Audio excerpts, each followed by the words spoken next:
Defining Duke is brought to you by Babbel, and I gotta say, Babbel has been a great addition to my life. I've been using it a lot as of late. The reason for that is one of my bigger regrets growing up was not diving deep into language learning. As many of you know, as you get older, it becomes a little bit more difficult. But if you're like me, and there is a foreign language that you regret not learning, it's never too late to start with Babbel. They are the language learning app that sold more than 10 million subscriptions, and thanks to Babbel's addictively fun and easy bite-sized language lessons, I can finally start crossing some of those languages off of my list. And with Babbel, you only need 10 minutes to complete a lesson. So right now, get up to 55% off your subscription when you go to babbel.com/Duke. That's babbel.com/Duke for up to 55% off your subscription. Babbel, language for life.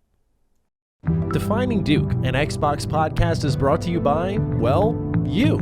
If you want to learn how to support the show, go to patreon.com/laststandmedia.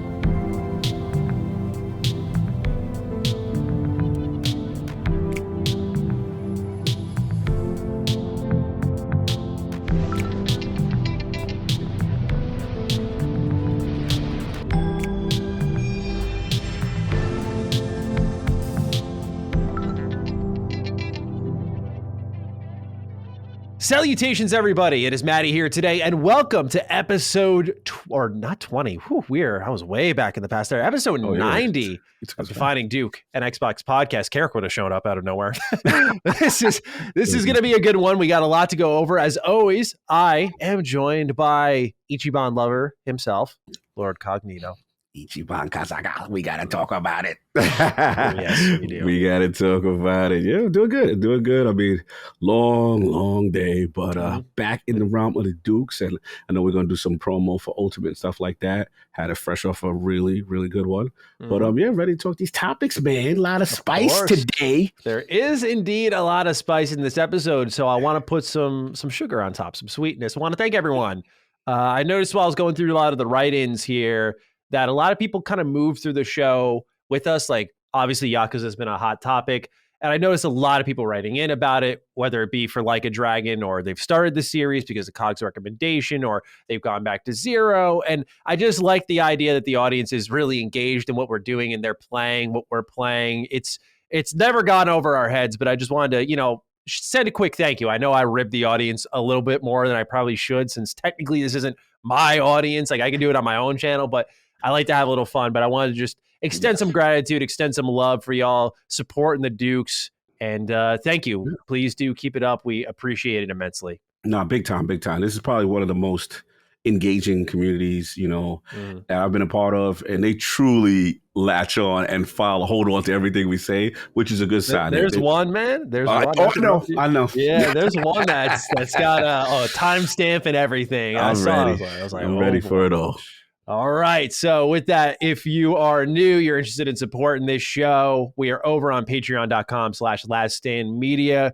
You can find us over there, get early access to our shows ad-free on Thursdays. Otherwise, we hit free feeds and all mobile apps on Sunday. But if you are a patron, you can get access to our latest DDU episode, Xbox Fantasy Draft. This was a really fun one. It was a viewer-submitted request, so we made a whole episode around it. We picked a QB, running back, wide receiver, tight end, defense, flex pick. We set up a bunch of rules. We did the draft. We picked from a pool of Xbox exclusives and day one Game Pass games, with the flex pick being one Xbox title. It can be third party, and it's a lot of fun, man. I had a good time. I was competitive out there. I made sure to draft the best possible team, and took Starfield off the board round one.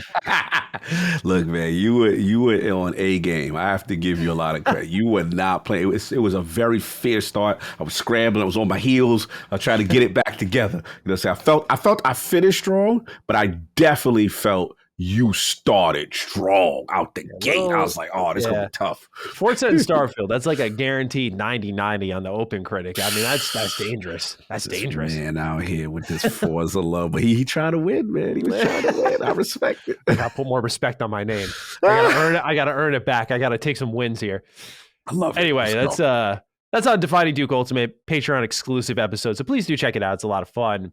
We have a lot to get into before we begin and chat with our audience, get into what we're playing, which I'm sure is hotly anticipated. So let's start off with some more updates in Japan. Last week, Tokyo Game Show, We talked about it extensively in our showcase recap.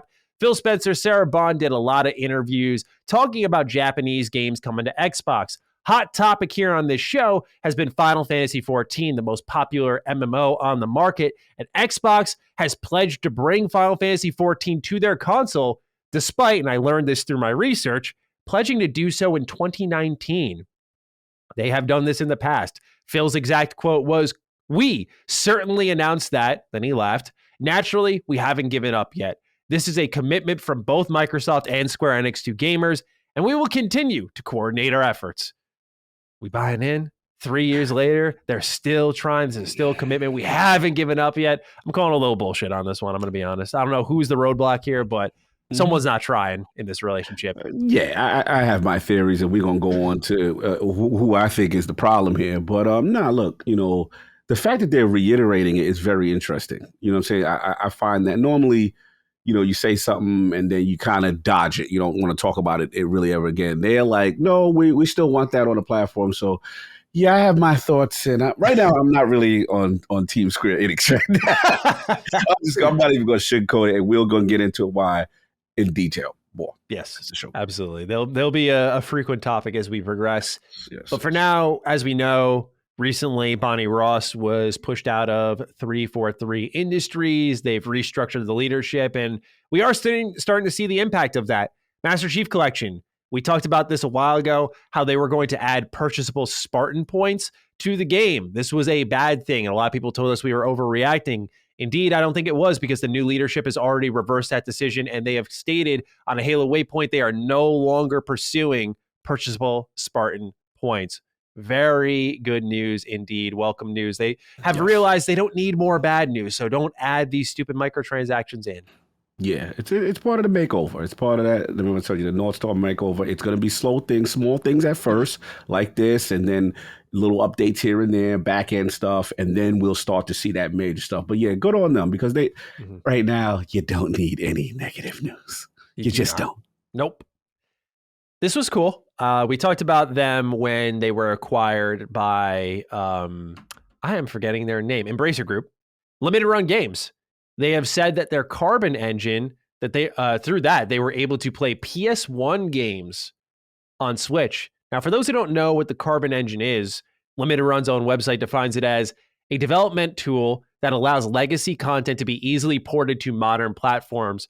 Old, well-loved releases can find a second wind on all new hardware using the Carbon engine. It is a core component of Limited Run's vision for a world that is forever physical.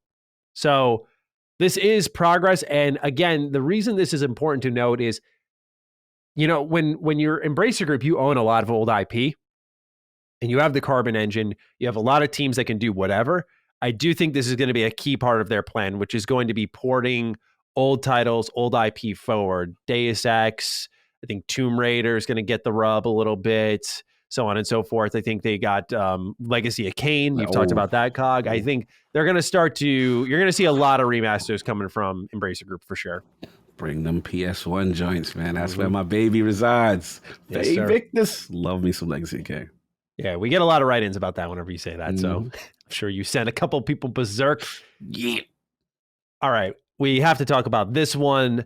G4TV, Fanbyte suffer some layoffs. I know they're separate, but I put them in a pool because they are significant, albeit predictable. Now, I don't want to lack empathy here. I don't want anyone to ever lose their job, and I do extend my deepest sympathies to those who have lost their jobs. It's a very uncomfortable position to be in, but the writing certainly was on the wall for both of these sites, especially Fanbyte. To me, was more apparent when I saw staff writing on Twitter, "Please visit our site. You don't have to read it. Just click links. We need the traffic." Wow. I saw that, and I'm sorry, but I'm not saying this from pride. That's just really a terrible look. I saw other people within the games industry saying, "Done, did it." And I don't know why we were condoning that. You would not catch me dead telling people, "Mr. Matty Place is on the downswing. Please visit my channel. Click on various videos." Again, not trying to lack empathy here, but the writing was on the wall that something was wrong here. And I don't know if that's the type of ethics we're looking for within the games industry pertaining a job or not. It's now been run down into a guide site, which is particularly fascinating because this is a site that is owned by Tencent. So there was certain coverage that wasn't here on this site, and now they're probably going to start creating guides for their own games, and that is a shame to see. But Cog, any thoughts on that? Yeah, it's unfortunate. I don't like to see anybody. It's a tough climate with the job industry right now, and I don't like to see anybody laid off. G4, obviously, I grew up with that stuff, the originals, and there's a legacy there, Sessler and the crew, and then obviously they kind of came back, reformed, and I did hear mixed things. To be honest, you know what I'm saying, as far as what was coming out of there, but at the same time, the human side, you don't want anyone to lose their job. I just hope they get back on their feet. But yeah, it's unfortunate. This is a climate. Things change, man. Things really change. Absolutely. On the G4 front, again, this is writing on the wall. A lot of people pointed their finger at Frosk, who was one of the main hosts there, and there was a lot of controversy surrounding comments, which, again, very silly, alienated the audience completely and really put G4 on their heels, where if she were to be let go after those comments, it would have vindicated what she said. But at the same time, people wanted her to go because she had driven a lot of the audience out. There were a lot of other contributing reasons, but this was the most talked about one. And it only exploded again recently when people were laid off, about 20 to 30 people of a 200-person staff, which is just stunning that there was that much belief in this, that they staffed up to 200 plus people. But then after that, she had posted a tweet saying something along the lines of like, I survived. Let's play some games. And it's tasteless, man. And just welcoming the pain, really. It's like me uninstalling Yakuza Like a Dragon. It's just welcoming that pain. It's like, yeah, but at least I know when I'm lobbing the grenade. That seemed like pretty clueless there. But again, writing was on the wall, unfortunately. Feel bad for those who were involved, because I am friends with some people who do work at G4, and they are good people. But they did not deserve to be caught in this type of crossfire for sure. Yeah, absolutely. It's unfortunate. It's really for the whole situation. And yeah, and again, this is why, just from, I know I talked about it, my history, this is why I was always scared of getting a job in the games industry. Just to be honest, the volatility, it's tough. It's tough, man, to kind of stick around. So you kind of stay in as long as you can, try to get as much experience as long as you can, and try to hopefully these people get back on their feet with another opportunity. Yeah, staying fluid is key for sure. It's a good point. Cog, I'd love to hear your thoughts on this. As you're boycotting Square Enix, it seems. Square Enix wants to minimize their risk by forming joint ventures and taking minority stakes due to Avengers and Guardians of the Galaxy losing them an estimated $200 million. Again, this also led to the selling off of their Western division, which Embracer was the purchaser of such products. But Cog, I mean, we see again Square Enix here trying to be very calculated. Every bag is a good bag for them, but it seems like PlayStation's bag speaks to them the most. So what are your thoughts on Square Enix minimizing the risk? I think this is the key issue right here. I think this is the source of all my, let's say, frustration, but it gives me more of an answer on why they behave the way they behave, and the inconsistency. And to me, we love talking about mismanagement. That's the word, right? We have to also talk about, obviously, their projections and what they thought Avengers were going to do, how they marketed it, how they went live service, that kind of thing. And then obviously Guardians of the Galaxy, which actually was a really good game, you know what I mean? But they had higher expectations and things of that nature. So to me, when I hear these statements of like, yo, we got to prioritize, we have to look at, everything. And then just coming off the selling of, some of your studios to Embracer, now every bag is vital. Everything that you do, there is a financial purpose. That's the way I look at it from the outside looking in. So to me, you're going to do what's best for you in the short term and maximize the most profit. And if it means taking a bag, right, from someone and splitting up a franchise from someone else, it doesn't matter. All bets are off, because this is where you are right now. And I think that's just what it is. I think, honestly, there's a part of me that definitely understands it when it pertains to, and I don't want to be like, yo, he's just mad because Xbox. I know a lot of that lately. I know, fam, but I get it. I'm just saying the inconsistency, because I'm actually championing why the hell PlayStation didn't have Octopath 1. That makes no sense to me. Now I hear that eventually there's rumors that they're gonna eventually get it. I'm hearing rumors. They should before the game comes out. That would make one sense. would think, right? Yeah. So it's like one hand doesn't know what the other hand's doing with all the deals and the bags they're taking. Yeah. But yeah, it just goes to my last point, which is filling them. They're not giving up. I do think, again, I have no definitive information, but I do feel the Game Pass bag is probably being leveraged against Microsoft, and there might not be a comfort level for the price that might be asked, and thus it's missing the platform. In Square's defense, because they may say, hey, well, if we don't get the Game Pass bag, what sense it make to develop? Because your model, people ain't going to run out and buy it retail the way these other two are. So they want that quick recoup, so to speak. Yeah. You know what I mean? Yeah. And that's what I think's going on, honestly. But I think Square, one of two things going to happen. Either one, the bag will be upped by Phil. They're filling them maybe bend the knee. It's possible. Or two, and I got to shout out Colin because I've heard some things too. They may get really cozy with Sony. They've had that historic relationship since Final Fantasy VII, and them leaving Nintendo, putting that stuff over there, not leaving them, but doing more deals with Sony. And it's acquisition season. It feels inevitable. It feels inevitable. I wouldn't be surprised. And I want to shout out my boy Attic. He's been putting this energy up because he's a Square hardcore. And this is the last thing I'll say. As much as I'm going in on Square, please, I got to give them this. They got IPs people want. Like, they got IPs, bro. So all that being said, hey, if that gets them cozier with Sony and that acquisition happens, it's a good look for Sony. That's a strong look for Sony. Absolutely. I can't fault Square Enix in a sense because they are doing new things with like Dealfield Chronicle came out. Their marketing is to me the most questionable aspect beyond the, like you said, one hand doesn't know what the other is doing in the terms of releases, but that's a game that just came out and no one's really talking about it. Not because it's bad. It's actually reviewing pretty well. It's just out. They haven't marketed it at all. The same thing with Various Daylife, whatever that is. It just, hey, it's dropping today. They're just releasing video games. It's very old school, if you will. Yes, I agree. Next here, this is for me and all the other Mega Man Battle Network collection fans out there. I wanted to put it in here, even though I know it's not coming to Xbox. It may compel you to look into it on other platforms, maybe. They are adding online battles. There was already chip trading in the Game Boy Advance version, so you could do the Game Boy Advance link from one system to the other. You could trade that way. You can now do that online. But they're also, again, adding those online battles, which I think is awesome.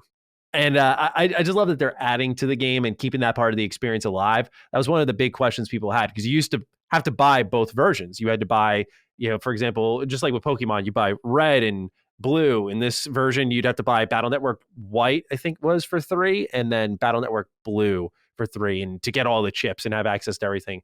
Now you can trade those online. So pretty good stuff there. And then you can test your decks online, which I certainly will be doing.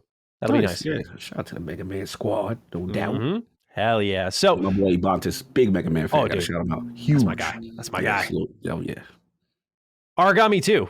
Rare situation here. We haven't really seen it. It was announced it was going to be leaving Game Pass, but then they came out and said, no, the deal's actually been extended. And they have confirmed that Aragami 2 will remain on Game Pass. So if you were looking to get that done in a set amount of time, it looks like your timeline has been extended. But this is the first time I think we have, it's probably happened quietly behind the scenes, but this is the first time we've seen it's announced it's leaving and then a deal is done and it's been extended. So yeah, it was already assumed, but we can tell now Xbox will pay extra money to keep games on the service for an additional period of time. But what this says to me is they find value in it to some extent. Yeah. That's what I was about to say. I got to look at the engagement. Like, what's going on at Aragami 2? Because that to me also shows value to, like, from the Xbox perspective, to want to keep it there, right? So that is very interesting to me. I'm very curious what the decision making was. Is it from an engagement standpoint, or is it like from a region standpoint? Obviously, they're trying to make their strides in Japan and other, other places, and maybe they look at that as a title that is well liked in other regions. I am very curious about this. I want to do some digging on that. You should. It's a solid game. I didn't stick with it. It was okay. I didn't love it as much. But you, as the gaming ninja, I think you might like it. Yeah, Tenchu, man. Tenchu vibes. Oh yeah, for sure.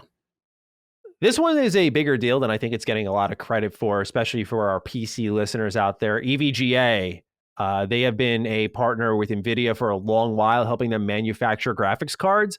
And it has now been confirmed they are terminating their partnership.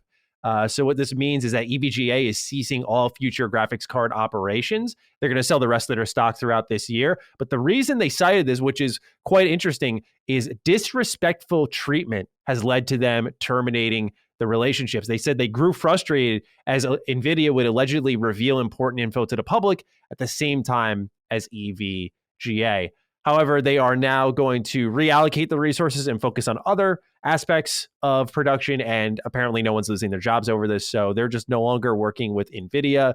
But I thought this was kind of surprising because to me, as someone who didn't really look at this avenue of the games industry, I always figured like maybe they were a subsidiary of Nvidia or something. They just were always on the box. It turns out they were the ones manufacturing it, almost like a publisher. So this is a pretty big deal because there was a quality there. And Nvidia said, we've had a great partnership with EVGA over the years, and we'll continue to support them on our current generation of products. We wish CEO Andrew Han and our friends at EVGA all the best. So, Cog, any thoughts on what's going on here between Nvidia and EVGA? Yeah, it's interesting because obviously I'm not a huge PC gamer, but you know, from what I hear, they're kind of revered as far as GPUs in the community, for the PC community, and the warranty and their reliability. So this is going to affect gamers. You know, I am actually surprised, but it's funny because all this is going on now. You saw like the new 40 cards coming around. Mm-hmm. Now I'm like, damn, I got to look around and see what's going on because I wasn't even able to capitalize on the 30 series anything. Mm-hmm. You know, it was just such a crazy 30s market. Are nice. 30s are nice, but they're a tank. They're beefy. And I would have to get like a whole new chassis to do the whole thing. And I just like, all right, you know what? I wasn't ready. So I'll wait like another generation. Yeah. So I'm going to do some more research to see if this is the time to jump. Because obviously, you know, what we do, content creation, stuff like that. We have to have the best stuff if we're going to give out good content. So yeah, this is important to me. And I was shocked to see it because I know they are respected. I've heard their name called out a lot. I'm surprised with the 40 series announcement only because the 30 series was marketed as future-proofed up the ass. Like it was insane. And now they're already saying, here's the 40 series. So I think even if you were to go out and buy 30 series, you'd be fine for a while. Like I still have the 980 Ti in my home computer that I bought in 2015.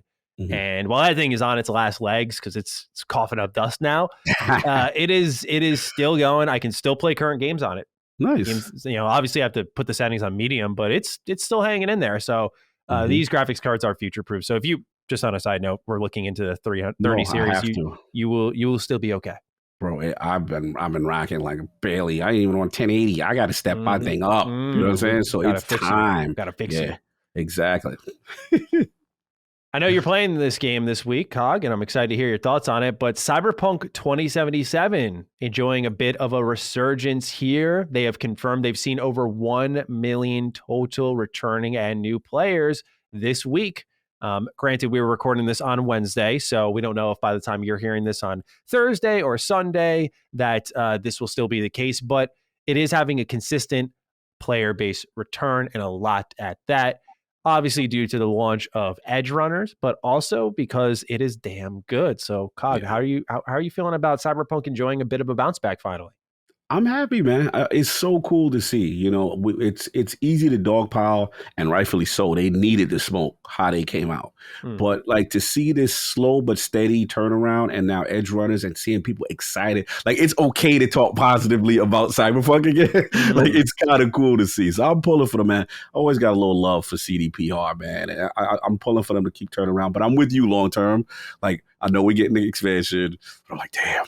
I was just hoping we get some like blood and wine flow. You know what I mean? Just keep on. Like you get the crowd back. Like the crowd is, you know, they coming around. If I were to shoot a guess, I would imagine they're going to probably stick with it a little bit longer than they say. Just knowing CD Projekt Red, like it kind of would be smart. I don't think they galaxy brained it this way. I think the smart commitment is less is more right now. Right. But as you win them back, you have that opportunity to be like, and here's some more. Exactly. And really excite people. I just think we have to, as game development takes longer, be more conscious about how long we support these games for, where we're not holding back a current project. But I imagine Cyberpunk, we'll say 2077 2, isn't on the way for a long while. You know, they're working on The Witcher. They're using a new engine. Will Cyberpunk's sequel, if there is one, ever be used on the Red engine? That's a big question mark. It seems like they're moving on from that. So there's a lot lingering there where I feel like they have to consider how long they support this thing for, because it's going to be the Elder Scrolls Fallout situation soon. We might not see Cyberpunk for a while. So I think personally, from the outside looking in, they should support it as long as they can. That just makes sense to me. Yeah, no, absolutely. I agree. Suikoden. Oh, yeah. It is back with an HD package announced by Konami at Tokyo Game Show. And get this, it's coming to Xbox. It's going to include updated effects, new environmental sounds, a new autosave system, the ability to fast forward battles. That's a hell yeah. A conversation log. Hell yeah. HD Battle SFX. And of course, all the background illustrations are being upgraded to HD. This thing looks beautiful. It's been long anticipated. I saw a bit of unnecessary slander because it wasn't Silent Hill. And I get that, right? Like, people have been waiting for that one. But Suikoden is just as important, in my opinion, man. This is a big JRPG that didn't get a lot of shine back then. Now is its chance with this, and Eden Chronicles 100 Heroes coming out around the same window. I mean, it is going to be a good time to be enjoying these types of games. So very excited. But Cog, I know you loved Suikoden, so let's hear your thoughts. Yeah, this is literally my JRPG history. Like, this is when PlayStation 1. I mean, I know Nintendo gets Nintendo's credit, the Zeldas and everything, but PlayStation's when I really became a JRPG guy. That's when I used to be hardcore. And I had my Final Fantasy, but Suikoden was the game. I did the whole one. I did the whole two, the 108 star. Shout out to Gene Paul. We was talking on Twitter about it and stuff like that. But when I seen the attention to detail and the care with the pictures and the screenshots from this, I'm like, man, they're doing it right. You know what I'm saying? So, and shout out to it actually being on Xbox. I was surprised. You got to look nowadays. Dude, you got to be like, I was surprised. I couldn't believe it. Konami? I mean, what do they owe us? What do they owe us? Bro, I was shocked. I was like, okay, this is a positive sign again. Minus this one particular company, other company. Everyone else seems to be kind of getting in line with. It's giving me trust issues because, like, Capcom Battle Network Collection. True. That feels like an obvious one, right? And we're cherry picking in that instance, but Square Enix is the big blaring gap, if you will.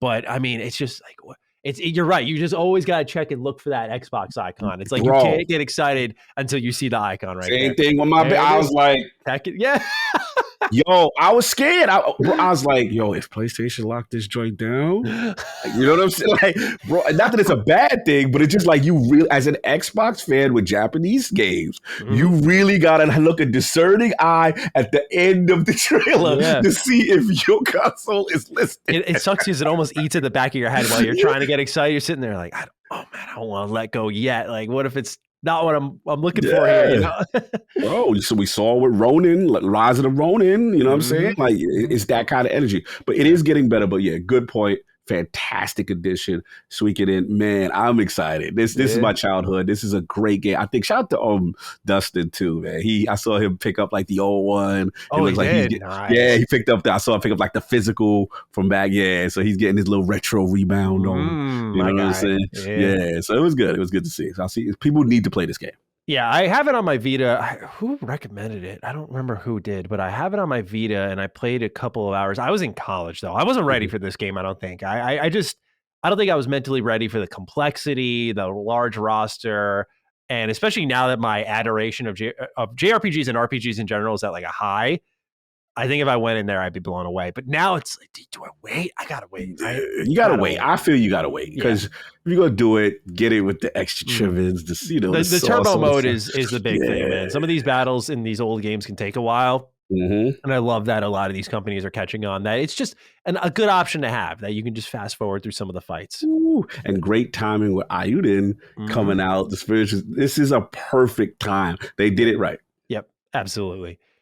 Defining Duke is brought to you by Babbel, and I gotta say, Babbel has been a great addition to my life. I've been using it a lot as of late. The reason for that is one of my bigger regrets growing up was not diving deep into language learning. As many of you know, as you get older, it becomes a little bit more difficult. But if you're like me, and there is a foreign language that you regret not learning, it's never too late to start with Babbel. They are the language learning app that sold more than 10 million subscriptions, and thanks to Babbel's addictively fun and easy bite-sized language lessons, I can finally start crossing some of those languages off of my list. I've even got my girlfriend into it. She has been grinding Babbel. It's been a really fun couples exercise, if you will. We've been competing a little bit. We've been trying to learn to talk to each other in new languages together. And with Babbel, you only need 10 minutes to complete a lesson. So you can have a real life conversation like I'm having in a new language in as little as 3 weeks. So right now, get up to 55% off your subscription when you go to babbel.com/Duke. That's babbel.com/Duke for up to 55% off your subscription. Babbel,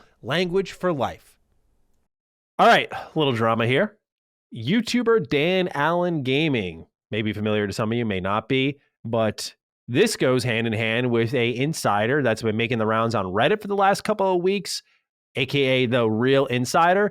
It has been outed as Dan Allen Gaming in a most hilarious fashion. And I do have some critical thoughts I would like to share in a polite manner. So the way he exposed himself was he was replying to a tweet to TheRealInsider, and he didn't switch accounts on Twitter.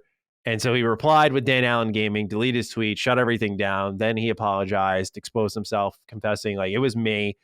Here's the thing is this guy is a YouTuber. He had access to privileged information that many of us get. You know, you sign NDAs and all this shit. You can't talk about certain things. That's just the reality of the game.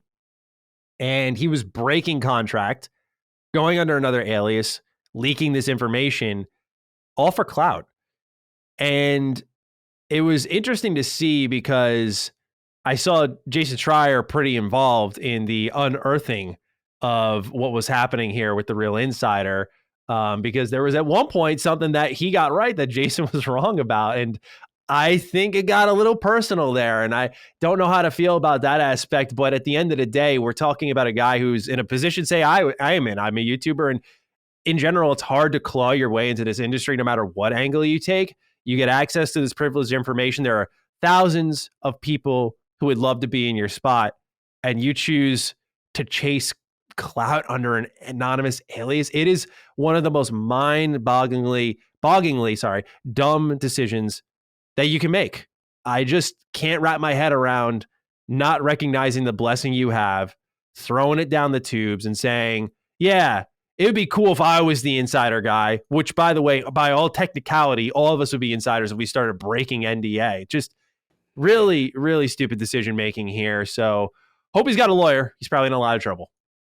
Yeah, this is, I was blown away by this because it was just like, here's my thing. Like, even when people clown and do foolish, even clown on me or whatever, my thing is just like, please, like, I hope you're getting a bag for this. Like, I hope, like, what is is there any monetary value attached to what you're doing to justify what you're doing? Not saying it's right, because what he did is now he set it back for a lot of people, for a lot of us who work very hard to try to get press credential, media credential, review codes, access. That's a trust for a company to give you that and say, okay, I'm giving you this critical, pertinent information that could literally ruin something for a studio, but we trust your platform and you that you're going to do a good job and enable that and get that content delivered in a respectful, confidential way. So now that that's broken, and it's just like, bro, just for the cloud, just so you feel good. You got the euphoria saying I was first to tell something, but it's like, what do you benefit? You didn't even benefit out of it. So it's like, it goes to show me, yo, cloud is a drug, bro. Like, it is a drug. Like, people, that's why I know I get teased a lot. I don't like being called an insider. I don't like breaking it until I got confidence that, okay, you know what? This is cool. I spoke to the party. This is cool. All right, fine. You know what I'm saying? But I try to protect people because my thing is I don't want to spoil anybody's, experience. I want things to get presented in the correct way. Sure. You know what I'm saying? But obviously, if something is completely a lie, I have to try to dispute it on some level. But yeah, man, this was, I saw the apology. And it's the classic case. We sad now because we caught. You know what I'm saying? We sad now because we caught, and that kind of a bit. But yeah, like, bro, what was it worth all that? And this guy, I looked at his channel, big following, almost 200,000 subscribers, man. Bro, like, for what? For just so you can make what is it? The snitch or the inside or what? Be careful out here, y'all. Like, it's not worth it. That's why I don't like being labeled it. You know what I'm saying? Because it's like, it's not worth it, bro. You can throw everything away.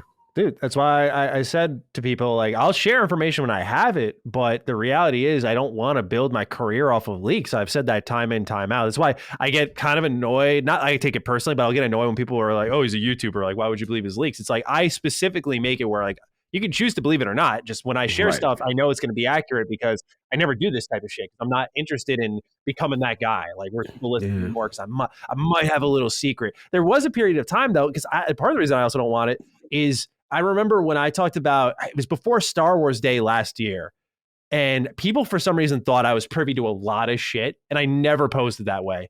And I remember saying, like, oh, tomorrow's going to be a lot of fun because it was Star Wars Day.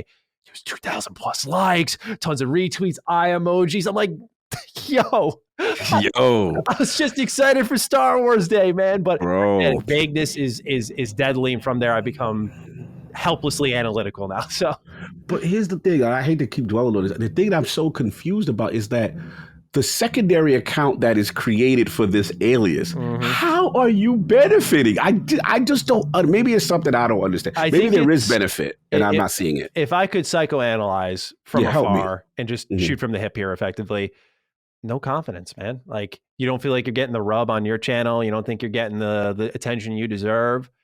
There's a fulfillment. There's a fulfillment in it, probably. You talked about it right at the beginning, right? Cloud is kind of a drug, and people love that attention. Some people love it, negative or positive. And for him, I mean, I'm not going to be an asshole, but like, I haven't heard of the guy until now. And I saw his channel, and like, he's got a lot of subscribers, but it's not like a high performing channel. Maybe he wants a little bit more. And so he tried to do something which was really silly, man, because again, it's selfish. That's the reason it's frustrating. I don't mean to make this about me, by the way. I don't want to turn it about me, but just I look at the situation I get in because I'm relatively outspoken, as many people know. I'm not afraid to step into topics. Oh, we know. Yeah. Oh, we know. Yeah. Oh, we know. You're very outspoken. I am outspoken, right? And so for me, like, I find I've lost a lot of opportunities. I don't get as many review copies. I don't get as many preview copies. It makes my job a lot more difficult. It makes it a lot more difficult to remain relevant. And now there's this kind of ladder, if you will. And when someone does something stupid like that, people like me get moved down even further because now you're just the lowest of low priorities. And it doesn't matter what your viewership is or any of that, you just get bumped down. That's extremely frustrating, personally. So again, it is tough to wrap my head around, but I think it's just Occam's razor, simplest answer right in front of us. Just wanted attention. Just wanted attention. Yeah, maybe it's just that. Yeah. Anyway, on more positive stuff, Phil Spencer. Well, this is actually not great news, depending on who you are. Talking to Outlet Game Watch from Japan, he says there is currently nothing to say about Scalebound. So people are asking, what's going on with Platinum, Phil? And he's like, there's nothing to currently say. But I don't think much to read into this bad boy here. But Cog, any thoughts on what's going on with Scalebound? So what's the famous saying? So you're saying there's a chance? No, I mean, he said currently. You never know, man. Anything can happen, right? I'll hold on to a strand. Yeah. A strand. They brought up Platinum, I think, one more time and stuff. But, you know, who knows after Activision Blizzard? That's all I would say. Remember, Activision Blizzard King is holding up everything. I would hope Platinum gets a shot, man. That's just me. Mm-hmm. Absolutely. Next here, free next gen update, and more DLC coming to Dragon Ball Z Kakarot. A little bit surprised by this. This is a game that came out in January of 2020, and it's getting a second season of DLC. They showed off a whole expansion with Bardock, which looks awesome, by the way. The quality is certainly there, but they're going in on this. There's a lot of support for this game, which is strange. It seems to be Dragon Ball's new thing now. They've done it with Xenoverse for, when did that game come out? I think that was like 2017 Xenoverse 2. So 5 years of support now for that game. Kakarot, 2 years of support. So they're sticking with it. And I'm just hoping that they don't edge into Dragon Ball Super territory, because I've always said the ideal sequel is cover the entire season of Dragon Ball Super, right? The whole 100+ episode arc. Make that into a game, because we've re-experienced Dragon Ball Z so many times. But more DLC on the way. Free next gen update out now. You can go check it out. Looks pretty good. Salute. Overwatch 2 Battle Pass drama underway. So We had a couple of write-ins about it this week, and I thought this is a great place to talk about it. We had some questions about, is it not getting enough attention? I think it's because right now there's a lot of negative attention surrounding the game. So the Battle Pass, quite controversial. So I'm going to read this brief snippet here from PC Gamer, and we'll discuss. For the last week, Overwatch fans have been outraged over a leak and subsequent confirmation from Blizzard VP and commercial leader John Spector that future heroes will be unlocked through free Battle Pass progression. It's a fundamental change from how heroes are released in the original game, they were immediately free, and has many fans worried about how it affects the game's rock, paper, scissors metagame. Started with Kiriko, the one that was announced at Tokyo Game Show for Xbox's stream. Overwatch 2's newest support hero, every new character in the game will be locked behind tier 55 out of around 80 tiers in the 9-week Battle Pass. Spectre said, "We do want you to play the game regularly during the season to get there," and added that those regular players can get the hero for free well before the season ends, but the $10 premium Battle Pass and with over 1,000 Overwatch coins will grant instant access to Kiriko. And all new heroes won't be available in the game's ranked competitive mode for the first 2 weeks of each season. Now, Cog, I mean, how do we feel? We ready to react to this one yet? I feel like I got to see it shake out. I feel like I got to see how quickly the progression is, what's the grind like. But this is a pretty major change to keep people locked in compared to what they originally did, as I read, which is the heroes we just dropped in for free. Yeah, I'm trying to see two sides of it. The first side is, yes, it's free to play. I've seen that model before where characters you have to go through and they just expect a certain level of grinding and then you quote unquote can earn it through gameplay. I see that. Then there's also the FOMO where dudes jump in, there's a hot character or it's their favorite character that's locked behind that thing. Here's that $10, here's that $20, and I get it instantly, right? Then there's the aspect of the meta, and you have these characters and you get them, but let's just say now you're playing with them and you really, get an affinity for it. You can't use it in the competitive joint yet. So I take it back to kind of what you used to say, which is like, there is a part of me with the free to play model that can be annoying to the overall health of the meta of the game. And what I'm concerned about is the decisions they seem to be making. I'm not even an Overwatch main, but the decisions they seem to be making are upsetting the hardcore base. The hardcore base is not really liking, it's like a series of moves. And it's giving me Destiny 2 vanilla energy. And that pissed off. Yeah, bro, it pissed people off. So it's like, they got to be careful. This going to go one of two ways. This is going to go, it's a blip. We're overblowing it. When it comes out, the media, the zeitgeist, and the casuals will dictate. If the casuals love it and they like, oh my God, then it's not going to matter. You know what I'm saying? So that's the one thing. Or is it going to be a situation where, look, that's another thing I don't like the fact, there's one thing I really don't like, and we ain't mentioned this. I don't like the fact they overwriting Overwatch 1. Yeah. That seems a bit nasty to me. Yeah. Because, because even with D2, if you was angry, you'd be like, all right, I still have D1, even though it's 30 frames per second, but it was the core experience that people loved it. It was that means this game is not going to exist. That is There's a 20-something hour period where both games won't be on the market. There'll just be no Overwatch. It's a very weird. Again, every decision made with this game just screams hastiness and not in the good way.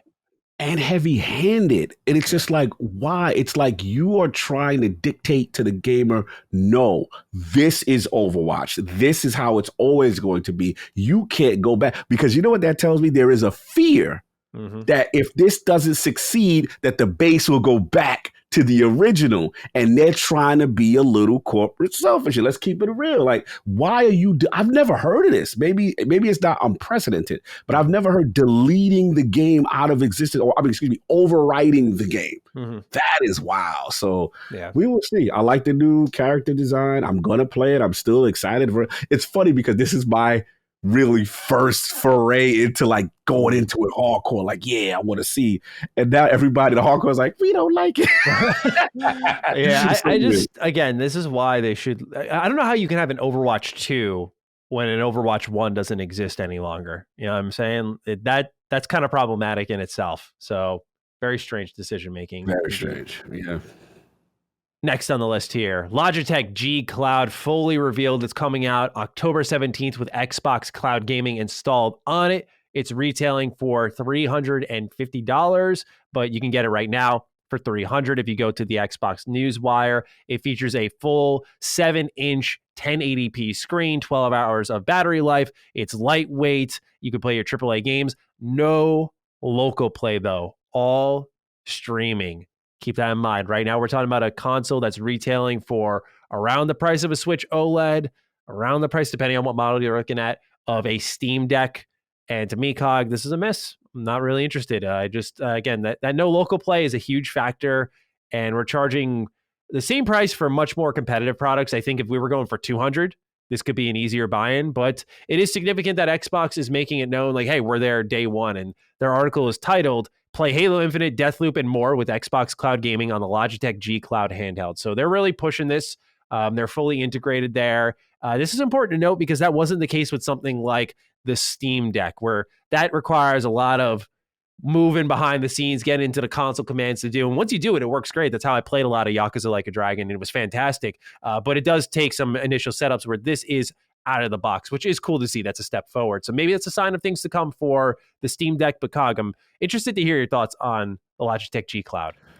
Yeah, I mean, this was surprising because to me, when I look at this, they're definitely backing it, but they're also allowing GeForce Now on the platform, which is kind of like the competitive, streaming service. So to me, it feels like a partnership to be added with a device that I feel Xbox thinks there may be value to, right? Mm-hmm. So this is not a dedicated Xbox handheld per se, but they are giving the stamp on it, right? They're giving like, hey, this is something.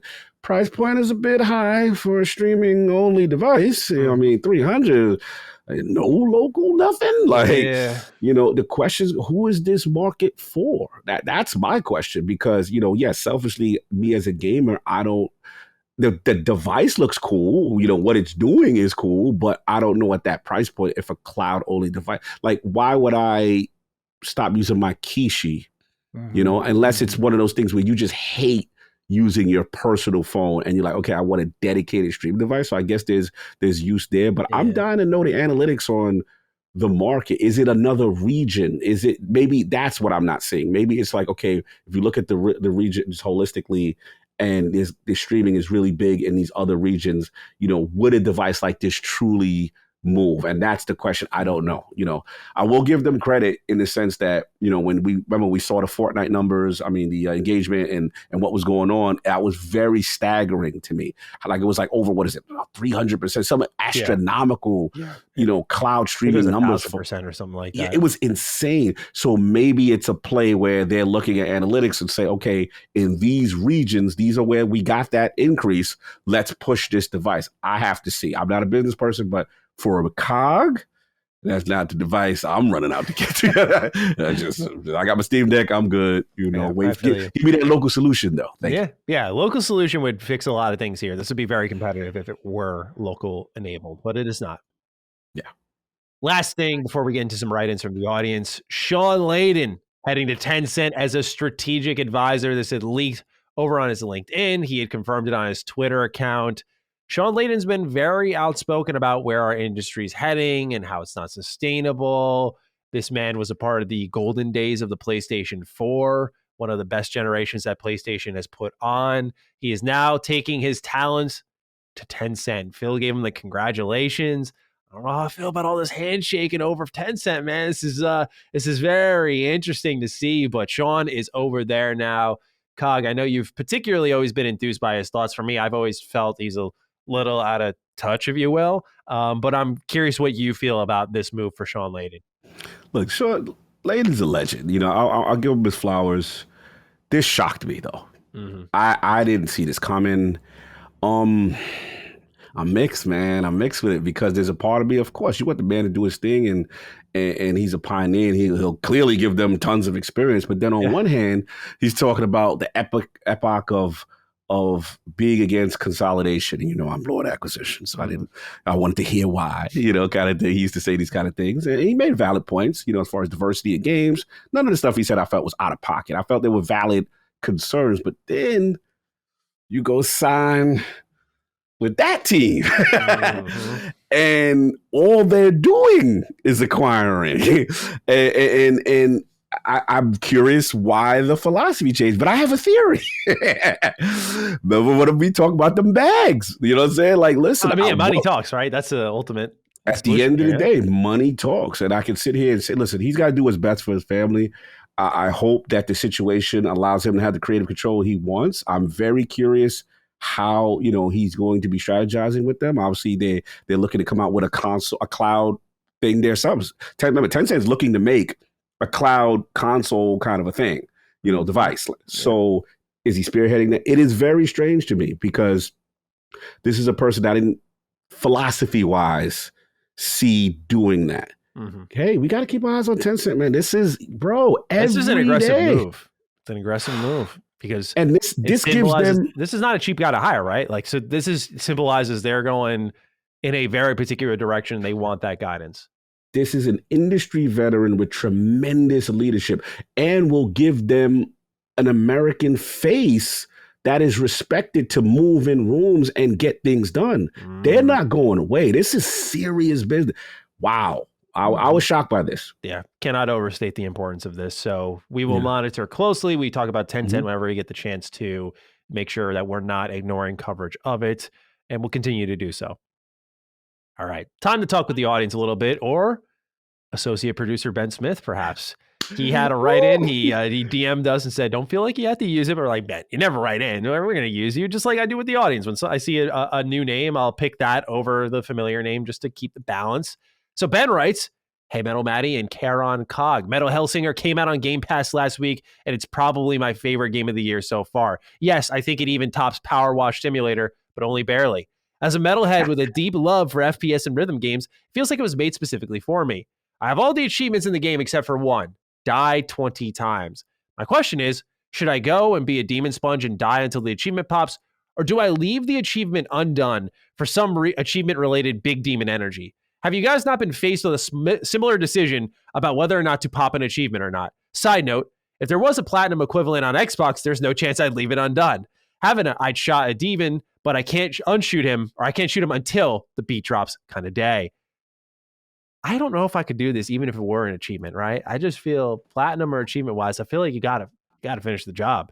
Yeah. We need to see that number full. 1,000 out of 1,000. The full 1,000 out of 1,000, bro. Like, it would bother me, especially when it's a game you truly love to your core. You know what I'm saying? Like, there's certain thing, like Tekken is one of them. Like, thousands, bro. It's going down. You know what I'm saying? Whatever I got to do, if possible. Platinum. I remember that. Yeah, like you gotta do it, man. You have to. You know what I'm saying? So, yeah, bro, you gotta get in there. You gotta be a death sponge. You gotta get the deaths going on. Get that thing completed. Then you put it away. I think, what is it? I wonder if it's a moral thing with Ben where it's like, he don't want to lose. Like have one of your kids do it. Then you never lost. There you go. I gave my kid the controller. He took it. He died 20 times, that idiot. Oh, man. That's not my son. And that's it. There you go. There you go, man. You go. Solution Solved. Right there. Hey, Sonny, you want to play Metal Hellsinger? Let him die 20 times, call it a day. There it is. There you go. Good luck, Ben. Pulling for you. Salute to the man. You still the man to beat.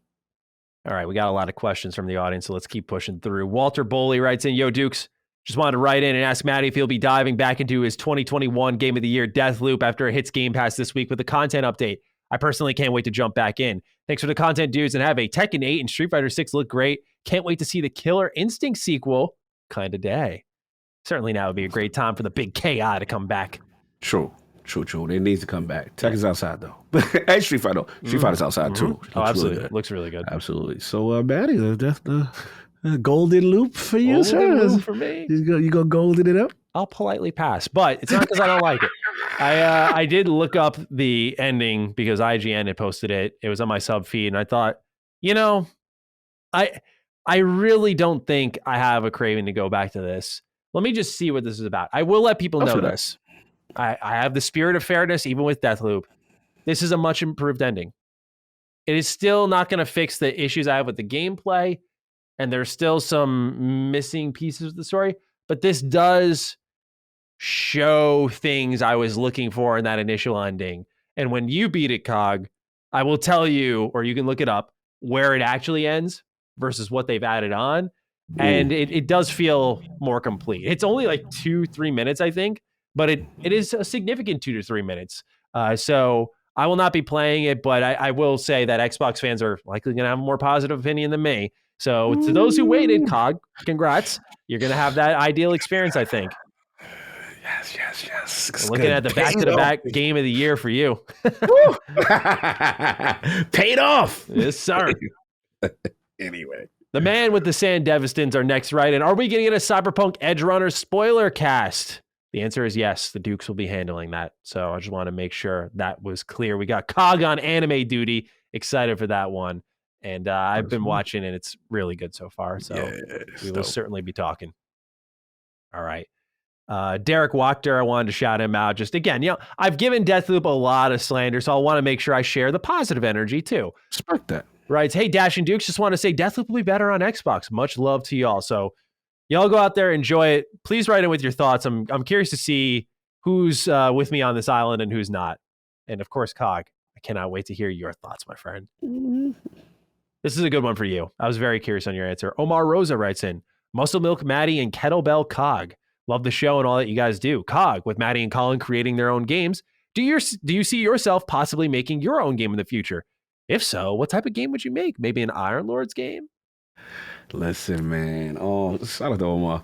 It's a good one. I mean, probably like, I love beat 'em ups. Those are kind of fun.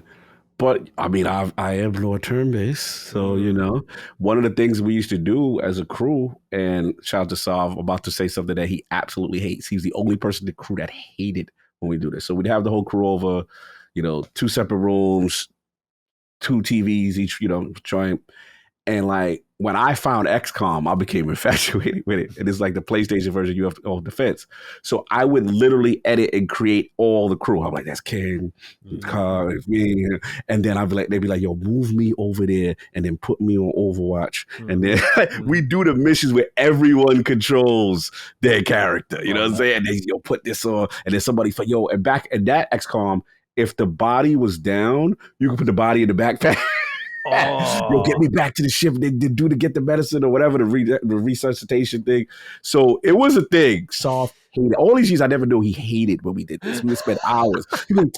We miss out on playing wrestling games, playing this stupid XCOM. I hate it. I'm like, bro, you kept that inside all these years. Like, bro, I just found out Soft hated that like last year. And I've known this man for like... This man's life is a lie. Yeah, like 30 years I know this man. This man's kept this in. He was like, I hated that. But yeah, shout out. So it would probably be a turn-based style game with the Lords. You know what I'm saying? Addict's a big turn-based guy, so he would like that. And the only other option, maybe King probably go on fighting because he can talk his talk. And talk. Yeah, I watched his stream with the Canelo GGG fight. The way he talks about it, man.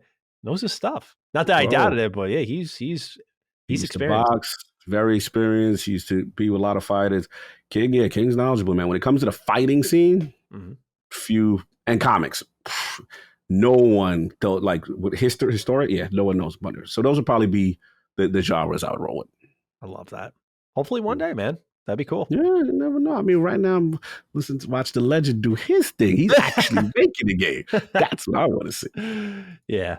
I'll show you one day. I think you'll like it. Yeah. Okay, wait. Eco the Rain Man is our next write-in now, Cog.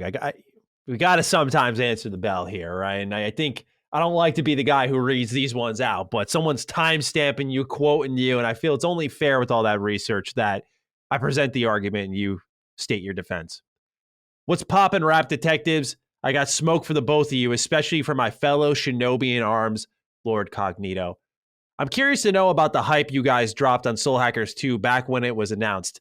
With the lack of JRPGs on the console, it was disappointing to find a Shin Megami Tensei game finally launching on an Xbox console, only to have it completely ignored by the Dukes and pretty much everyone else, which was a complete 180 from the supposed tears Cog shed when this game was announced on the Xbox and his promise to buy the game day one. This is the crazy part. And just to quote Cog here, I'm stupid excited about it. I don't know anything about this game, but I'm getting this game day one. I want to support it. And if you need the tapes to confirm, go back and listen to the excitement and huge smiles that both of you shed on episode 60 at 1 hour, 38 minutes, and 58 seconds. I love it. I love the receipts. This is some research, man. With the joy alone that you both radiated, I ended up buying a physical copy on Xbox and a second copy on Steam. Why? To support. August 24th comes around, and besides the little reviews I could find on the Steam page, there were no gaming outlets talking about soul hackers. When that happens, podcasts like yourselves are usually the champions for games that need to be talked about to inform the hardcore fans if this is something we should be looking at. Matty, you are in over your head with JRPGs, and for that, I'll give you a pass. I'm officially declaring that Cog's title of Lord Turn-Based be handed over to you. I'm stripping Cog of his title until he sticks to his word, buys the game, and reports back next week with impressions. If he likes the game, dope. If not, well, he supported. Anyway, I love you both, and I am incredibly grateful for all the work and effort you do for us. I couldn't have imagined a better podcast with a better duo. Have a great day. Thank you, Eco. Obviously, all in good fun, but Cog, is there any line of defense? And I will join you in this because I was there with you, right? I was there. I was the accessory to this murder, if you will. So I feel I'm partly responsible for ramping things up this far. But of course, you're the defendant here. So please step up and defend yourself on this trial. Look, shout out to Iko, man. The man did his research. He's very, very, very emotional about this situation. I mean, look, to the letter of his law, he is right. We did see it. We did talk about it. For me at the time, I remember exactly what happened. This was right around the time when Persona speculation was really skeptical, and I was battling Solve. And he was like, "It'll never get Atlas games, and they'll never get Persona." So this is when the tide started to turn in my direction when I saw this game, kind of like a day and date. Cool. So for the record, the game is purchased and it's installed on my drive. It's there. That never happened. That did not change. What changed is, in my defense, since we doing receipts, right? August 23rd, that's actually when Destiny Season of the Plunder came out, sir. And let me tell you what I'm going to play, because as my ritual game, which is Destiny. So that came out that day. Second was King's Fall on the 26th, the raid, the return of the King's Fall raid, which is one of my favorite raids of all time. So that's where it is. The other thing we have to be cognizant of is that there's this thing called the backlog, y'all. There's this thing that games come out at the same time. And being that we doing receipts, let's look at what happened in August. Oh, Cult of the Lamb came out. Cog played. Rumbleverse came out. Cog played. Marvel Spider-Man Remastered had Steam Deck, came out, played, and finished on Steam Deck as well. Then we had Madden NFL 23. Guess what? Cog actually likes football and other genres. And remember that Duke? I told you, I was like, yo, it's actually pretty decent until I played more and then the bugs started to show. But that's another thing. It did start to show. Okay. Yeah, it started to get like, it's funny. As soon as I had that conversation with you, bro. I've had that where we have a talk and then the next show I'm just like, fuck, man. Like, I wish I just had that extra 2 hours. I wish I just took the game off for playing it for what I'm playing that list, because I'm like, it was so bad. NFL players are dragging Madden publicly right now. They're like, yo, this trash, bro. NFL players. I'm like, oh, no. So we got that. And then obviously, Ninja Turtles Cowabunga Edition came out. Midnight Fight Express came out at around August, the same thing. So it's like, bro, and I played that. You know what I'm saying? So my whole thing is, it's going to happen the same way. And here's another thing. I got to give myself more credit. Death Stranding got announced on PC, which I picked up for Game Pass as well, which they on my neck for that one too. I'm going to get to y'all. They should be on me for that, because I said I would try when it came to Game Pass. So there's one guy, he's on both our necks. He's like, he's in the comment every. I think I've seen this. Yeah. Y'all saying y'all man, young word, but y'all ain't doing that. And I'm like, all right, killer. I got Deathloop this week. Cyberpunk is on some joint. And remember, when Destiny's popping, I'm sorry. Destiny's you've established that game. Early. You said any expansion, any big update, any raid, you're out. That's it. bro. And season the plot of the story just started picking up. So yeah, I will get to it. Real talk though, he is right.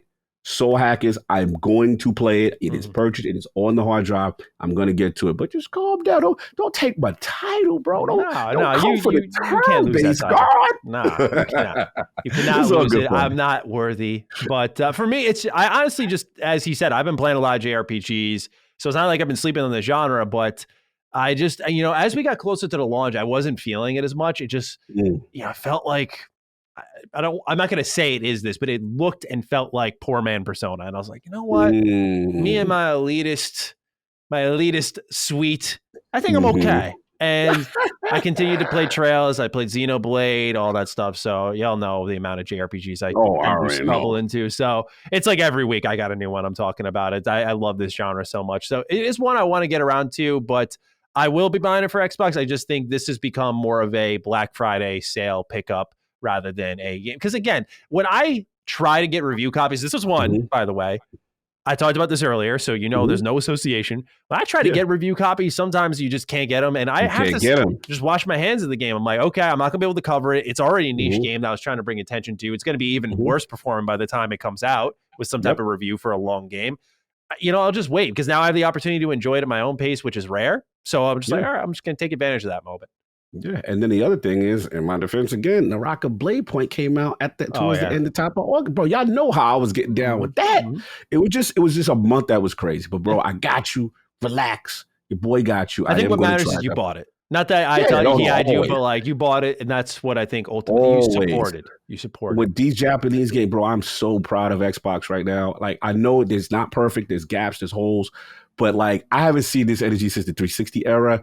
Xbox One era was a dark time, brother. So whenever I see anything, Nino Kuni, download this, install. Like I'm just giving y'all get their stats up. I do whatever they need. Yeah. I am doing because we got to support. I'm on right now. I'm mad at Rand. I'm like, Rand, you ain't even tried to rock a Blade Play. You a battle royal guy. I'm on him right now. So trust me, I respect the sentiment of Evo because I'm with him. We gotta support. Absolutely. 100%.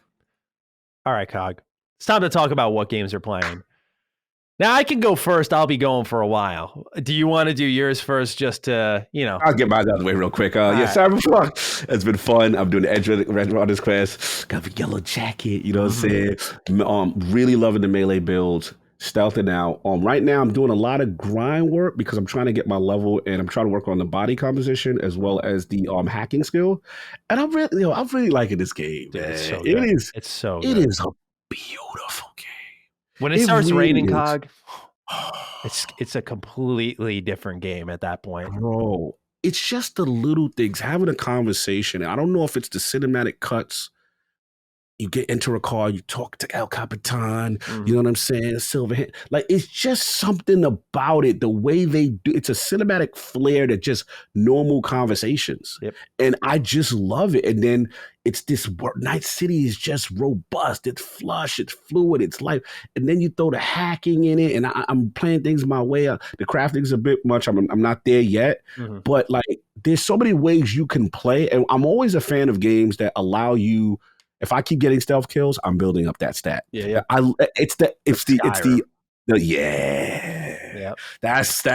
my soul because you're rewarding me. Yeah, it's good. Yes, you're rewarding me by how I actually play, and it's incentive to keep that style. So Cyberpunk, man, I'm loving it. This melee build is fun. Getting my katana on is fun too. So that's that. Look, I'm back. I'm back. So I told y'all I've been in the dojo dusting off. Thanks. It's all the Steam. I got to give Steam Deck its due. Steam Deck allowed me to dojo on the plane, away, doctors, and I'm working on my fighters. I'm working on my harangue. I'm working on my laws. I'm working on my characters. I'm learning all the new movesets. I'm going into the trade, and then I'm doing treasure battle. Treasure battle it ramps up, and then you get rewards on cosmetics. Okay, cool. Remember that. So I forgot. That's my loop. Yeah. Yep, treasure. That's my loop, and I'm unlocking stuff. So what happens now? I said, am I ready? And is Cog ready to just, see what these young boys? I was like, all right, you know what? You got to get outside. You got to do it. Let's go online mode all night. Let's see how we do. And you go, and I had the mindset, bro, you're going to get your behind whooped. You've been away in the competitive scene. I've been away for about over 5 years. It's been a long time. So I get in there. I'm like, all right. I look at the guy. They put me ranking me up with people. Bro, I'm just saying. You Some nice? things just still flowing, baby. I put a clip up on Twitter. I don't know if you saw the one I put up on Twitter. I'll check it out. Keep going. Bro, I'm bodying dudes. I was amazed by myself. And I'm like, I don't even feel like I've got all my stuff together yet. And granted, I still have, because Tekken is a very matchup-based game. There's certain characters that are just bad matchups. But like, bro, my harangue right now, y'all don't want that flamingo right now. I'm feeling myself a little bit right now. I ain't gonna front. I need to get my behind whip probably, and then my confidence will get back to normal. But right now, I'm feeling godlike. I'm flowing. Oh, you're the foot fakes. Oh, woo! Look at the look at the combos. Look what I did to the boy. Yeah. And that character he picked. The what's his name? Leroy? No, it's not Eddie. He's the new the black Charlotte man. Yeah. He's a cheat. He's broken. Everybody's taking that character. He's OP, and we're waiting for Namco to nerf him. Everyone knows he's a new character that was just too OP. I destroyed that boy. That's the best feeling. Yep. Oh, so I'm like, okay. The only thing the real test, I got to shout out to Kaibatsu. That's my dojo dog. Those are the guys. That's the guy that only ever beat me in tournament play, and he's been in the dojo. So if I can at least hang with Kai, then I'm like, oh, we back. So yeah, Tekken, I'm back. I'm getting ready for 8. I'm trying to get sharp. And people are hitting me up on Twitter, yo, I want to fight you. And I'm saying, yo, bring it on. Let's get the smoke. Oh, man, you're about it. I love the confidence. I'm back. That was me in Dragon Ball FighterZ. Like, I hit a level. At first, I was really bad, but I hit a level where I was like, come on. I was like, all right, who wants it? Who wants it? I was beating my friends. They were getting salty. I was like, now we're at the top of our game. There's nothing like it. It brings the competitive juice. So shout out to Tekken. And then obviously, like I said, Season of the Plunder, Destiny's popping. A major story beat just happened for people who are playing. That is, without spoiling, a character that has always been long talked about in the lore that we're getting an explanation for. And one of the fallen races we're seeing, they're basically doing like an Avengers Endgame where we're pairing up with enemies to fight something else, but we're learning about the enemies also while we're being pairing up with them. So that's pretty much it. But enough about me. You, sir, had the tweet that shook the internet. People were waking me up. Yeah. People were hitting me up, saying, "God, what is wrong with your boy?" But I don't want to put any bias out in the air. This is your time. I'm going to be quiet. I have been dying to hear this. So yes, you've been playing something, sir. Yeah, let's get a little right in here first to warm us up. Ernie Shutt writes in, I just got done seeing Matty's tweet about Like a Dragon. I must issue the firmest of stand downs. Not only does Cog and Chris Raygon love this game, but so does the LSM community.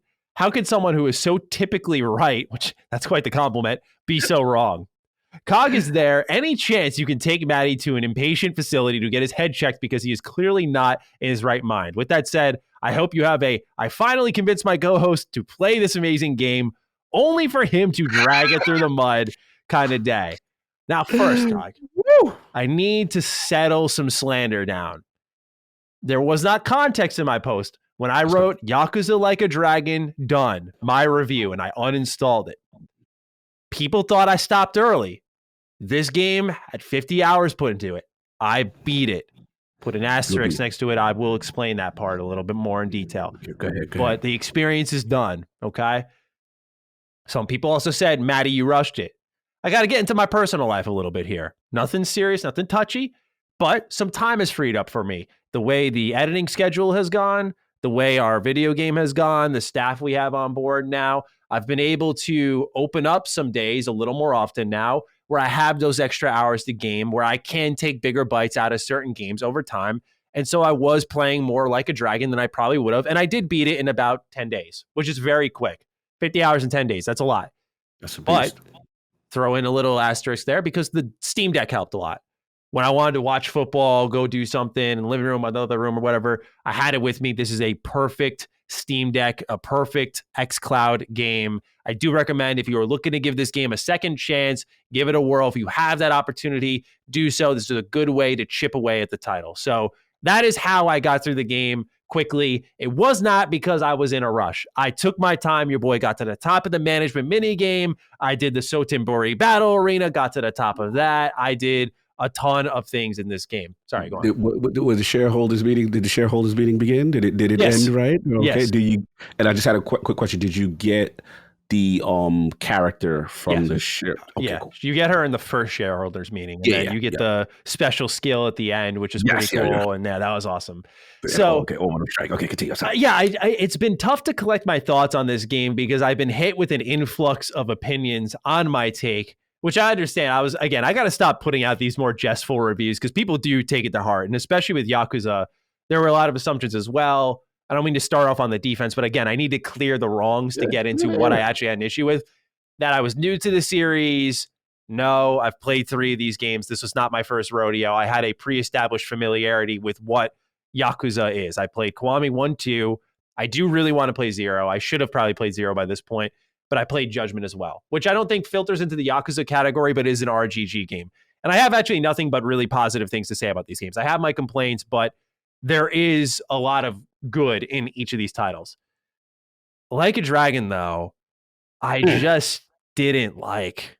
In this game, you were right, did have a lot of Matty written on it. Your recommendation was not bad by any stretch, but I went all the way because it became more of a thought exercise to me on what I maybe don't like about certain JRPGs.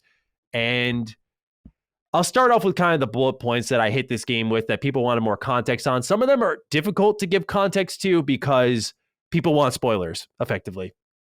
A lot of people have said, Matty, what don't you like about the story in Yakuza? Because I called it very questionable with some of his decision-making. Some folks are like, just say you don't like it. I'm like, no. I think the structure is amateur. I think the way they deliver a lot of points is not well done. I think it ebbs and flows between goofiness and seriousness far too often, and it can never establish its identity.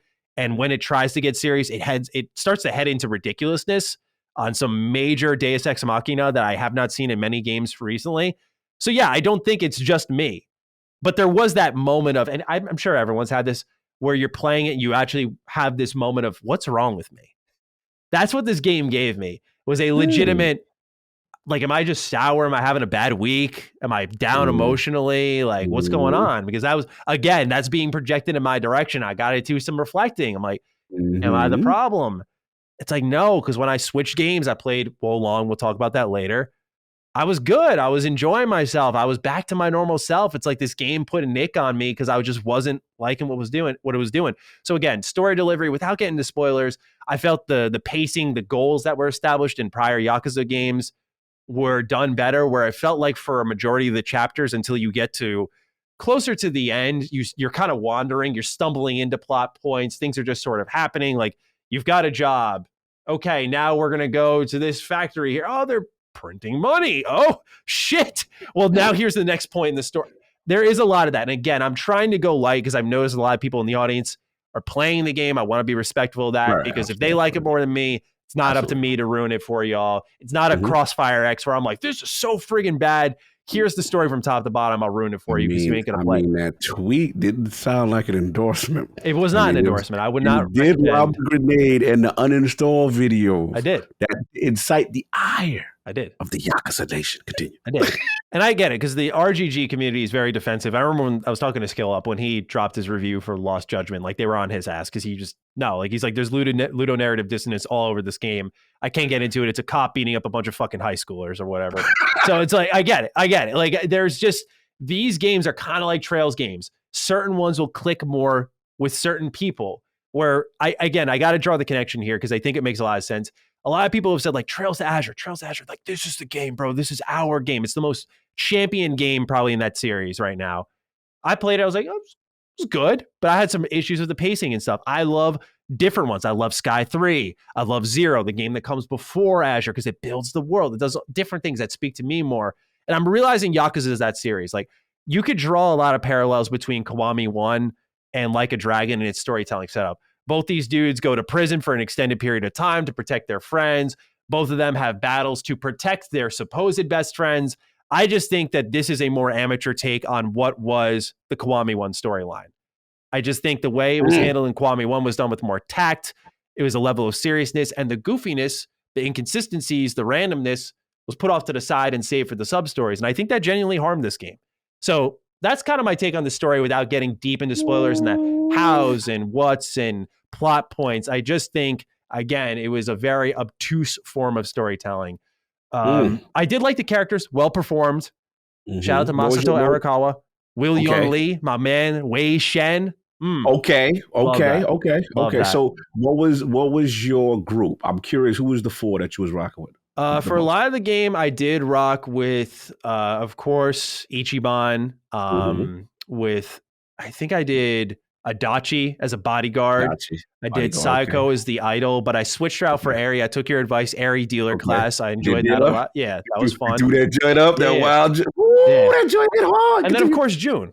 June's got to be in the party. My man's, he hits like a bus. So, oh, wait, June, you talk about my man with the joints? Who's June? Yeah, with the guns. June's got the that's my man, Uji Khan. Yeah. That's my dude. White hair dude. Yeah. He's cool. Uji Khan, I like him. So usually my squad was Adachi is the tank, Saiko is the healer, and then June is sort of like a beater. And then protecting Ichiban, because now we'll get into the gameplay a bit. Let's go. Let's get with the smoke. This is not a Yakuza problem, but it really hurt this game, especially come the final boss, because I do need to leap in that a little bit. I won't spoil the who's and whats, but the game's mechanics that I had issues with actually legitimately before my eyes collapsed upon themselves in this opening moment, in the final moments, I should say, which is why I couldn't finish the game. I'll explain. It will make sense. It sounds like I copped out, but it'll make sense. So in this game, if Ichiban dies, and Persona 5 has this issue too, by the way, one of my favorite games of all time. Because I had my dude. Ichiban, if he dies, it is game over. Right. That is a shitty mechanic, whether it's Persona, Yakuza, whatever turn-based JRPG you are. When your MC dies, it should not be the end of the fight, because you will have these moments where you are close to the end and it stops you. And it's just very, very annoying, because this one character, in my case, got dealt pretty bad RNG twice. The fight ended abruptly when I had the win. It is what it is, I guess. But here's where the next weird mechanic comes in. They charge you money for retrying the game, man. They robbed you. Yeah, they beat you up, and they went through your pockets and they robbed you. But it's like, if it's a final boss, like, this guy's not taking my money. So what happens is they charge you for a retry for a third of your money, I think the math is, and then they charge you about half your money for a retry with full health. Now, this is why you always heal up before going into these fights, so you don't got to retry with full, so that you can save money. So what happens is, final boss happens, I'm in there, I'm just whittling the guy away. We'll get into balancing in a little bit. I'm whittling this guy's health down over time. I'm like, okay, like, it's kind of methodical, but I like the music. I'm finally here. This might be it. Like, maybe it all comes full circle here for me. Like, I will keep insisting I never gave up on this game. You can say all you want about my takes. I never gave up on this game. I gave it every chance I could. So this man's got a one-hit kill move that, unless you perfect guard, you die. First time, I was learning. Got Ichiban. I was like, all right, it's on me. Retry. My money goes down. I'm like, okay. Right. So fight starts up again. Call in a certain pound mate worth $1 million. Comes in, boom, 1,000 health down. I'm like, okay, cool. Like, here we go. I got his mechanics. I know what to do, right? I need the perfect guard when he's going for the one-hit KO. All right, so we get down to that point again. Here we go again. In he comes, right? In he comes. I'm going to perfect guard. Remember last week what I said about the fucking camera in this game, man? Really? Yes. Really? Yeah, bro. The camera, it gets stuck in the wall. I can't see the attack. So I just got to feel. I'm just like, please, God, perfect guard. Because I am so, again, both these times his health's down to here, which takes a while, whether you're beefed up or not. That's a fight. A long fight. And that's fine. It's final boss. That's fine. I'm cool with that. Gets me again. I'm like, oh, no. I got one more retry left in me because my funds are running low.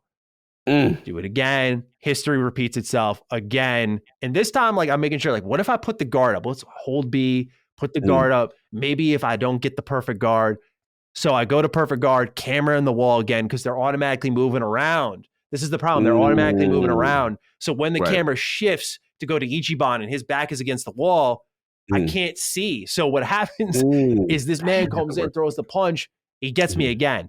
Now I'm out of money. I have two options. Reload the save. My save was in the right spot, or redo the Millennium Tower. Again, I'm like, fuck me. So I got to do the whole tower again. Oh, join Not the whole again. thing, not the whole top to bottom. Okay. This part for the story. Yeah. Now, mind you, I'm like on fumes at this point. Like I was well rested, but I'm like, oh my God, bro. Like now just end already. I've been joked by the game 3 times because of money retries, because of the camera, because of a one-hit KO, because of the MC dies. Even if I got him, I had this dude at an 1/8 of a health bar. Still gets me. So that final battle was like a perfect case example of every wrong mechanic in its combat system. And that doesn't even get into the grindy nature of the game.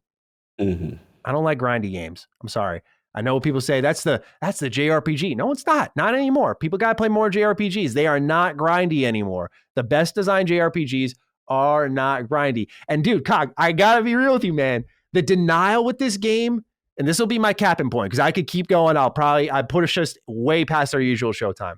Go. But there is some serious denial with this game. I just gotta call it as I see it. People have said, well, there's not grinding. I just had to go to Sotenburi Battle Arena and level up for about an hour or two. That's grinding. When you stop the main story, when the game introduces to you Yokohama Underground Sewers, when the game introduces to you Sotenburi Battle Arena, when the game introduces the Kamurocho Sewers, these are spots to grind your levels. And when the game tells you, hey, you need to go here because it's going to be a big power spike, the enemies are tougher, you got to go and play that game. They did warn you. And so it's like, all right, fine. I'm not complaining about what a lot of people complain about, which is a certain, they call it the power spike boss fight. This man's a legend. Yes. If he didn't beat my ass, I would have been upset. It would have made no sense if he showed up and was just... Most people have an issue with the spikes. Yeah. The spike is a problem inherently, but that person has a spike coming from Trails where they try to make lore-friendly bosses. Like this dude is a strong, powerful figure in this universe. Absolutely. In the case of Yakuza, in the case of Trails, it should represent that. So like that was never my issue. It was just that to get to that point, what you had to do, you got to get 3 million yen. So you have to go and indulge and cap out the management game. Right. That type of stuff is littered throughout the game. That's a fact. I'll give you that. And that is grinding. And I'm sorry, but like the mini games in Yakuza are fun. But the issue here is the core formula of Yakuza that worked is you have this story that is serious, that is gritty, that is juxtaposed by a goofy set of sub-stories that kind of offset the game. And then there is a set of optional, shockingly deep mini games that you don't have to do to progress the game. And I'll just throw in as a personal opinion, maybe people don't agree, but I think the Cabaret Club in Kiwami 2 was much better in the management game. And I do wonder, I have this theory, and I'm not saying this applies to you strictly. Yeah, no, go. But for a lot of people I read, Like a Dragon was their entry to the series. Yes, that is true. I have always said that people's first Yakuza game is their favorite. My favorite's Kiwami. And there may be people who hop in and go, nah, it ain't it. Nope. After playing a certain game. I think that's what happened. So I hope people listen this far. It was a moment where I was like, okay, I have a lot of problems with this game. Structurally, story-wise, mechanically. I could go on. And I do think those criticisms are fair. But at the end of the day, I think if this were my first one, I probably would have been more partial to it. But because I've had experience in it, I have played multiple games. I just feel like this one was one of the... To say it was weaker wouldn't be fair. It has a lot of heart. It was terrible turn-based. You said the turn-based was terrible. Yes. Yeah, dude. Turn-based was not good, man. The pacing was not good. It felt like a contextual action game. Some of the fights, the way they happen in the open world, it was way too dragged out at times. They do need some cleaning up. I'm sorry. I'm not buying in right now that turn-based is the future for this series. They need to do better. They need to do better. Wow, this is surprising. But look, I might make a video on it on Retro Rebound just strictly because I have a lot more to say. Yeah, I got things to say. Please. But look, it's your opinion first. I do agree with you that probably your first experience, if you play the other games, which I did not, in your defense, and those are your core games, this is a drastic change. There's no doubt about that, right? So I can understand the mindset of, this might not be the right formula for the series, right? That's number one. Number two, I will give you, there is a part in that game where they be like, yo, bro, if you don't have like X amount of million, you can't go forward. That part is a huge deterrent. It literally is telling you to grind. I'll give you that. I think where the disconnect between me and you happened was that, one, I felt the characters, especially when I told you about the going to the bar, whatever, pleasure bar, whatever it's called, learning about the characters, getting their individual stories, bonding with him, creating that bond level, made the turn-based fighting flow more appealing to me. The other thing is... I did all those too. I maxed out a couple of them. And yeah, you said you did it. It didn't resonate with you. But for me, that's where it resonated. The other thing for me is, yes, he's goofy, he's silly, he's out, he breaks the fourth wall sometimes a lot. But what I personally liked it was that I just felt they would talk about tough subjects like homelessness and suicide. And like it was like real discussion at some point. And I was just like, yo, this joint had a lot of heart to me where I thought they were just going to go all goofy. Now, I get your point coming from the gritty Yakuza serious tone. And then it's like, yo, probably for you, it's like culture shock. Like, yo, what's this? Like, what I think I get where your disconnect is. Even when I accepted it, that's where, because remember I said last week, I was saying, yeah, like I think it was me. I could see myself loving this game. I'm kind of liking it now because I went into the acceptance phase. I was like, all right, it's not what I thought it was going to be. This is what it is. But then it ebbs back into seriousness. And then that's where the ridiculous, I'll just say like the locker part. Where where there's like a certain double coincidence. I'm like, the double coincidence. I'm like, are you serious? Really? We're really gonna try to and then I was like, again, this is why I think I'm gonna do a retro rebound video because I'll talk about it all spoilery. But when I saw that, I literally scowled at my screen. I'm like, y'all really thought that made sense? The connection between the main character and someone else. I was like, that wasn't forced to you at all when you wrote this. Like, no, there's so many moments. This would be cool. Let's fucking force that shit in now. Like it just you wild. I gotta push back that. All right, that one moment. Yeah, of course. That's like game stuff. That's like video game stuff. Like to me, there's always a moment of where you suspend disbelief in most video games. But not to there. your credit, you didn't like it. Cool. But my thing is, at the end of the day, there was a moment for me, and I didn't even play your joints, right? Where I felt the game did so much homage to... Yeah, that was cool. And I'm like, yo, I got to know who the other things are or people are because of whatever. And this is the thing. For me, you look at it as an ultimate simp.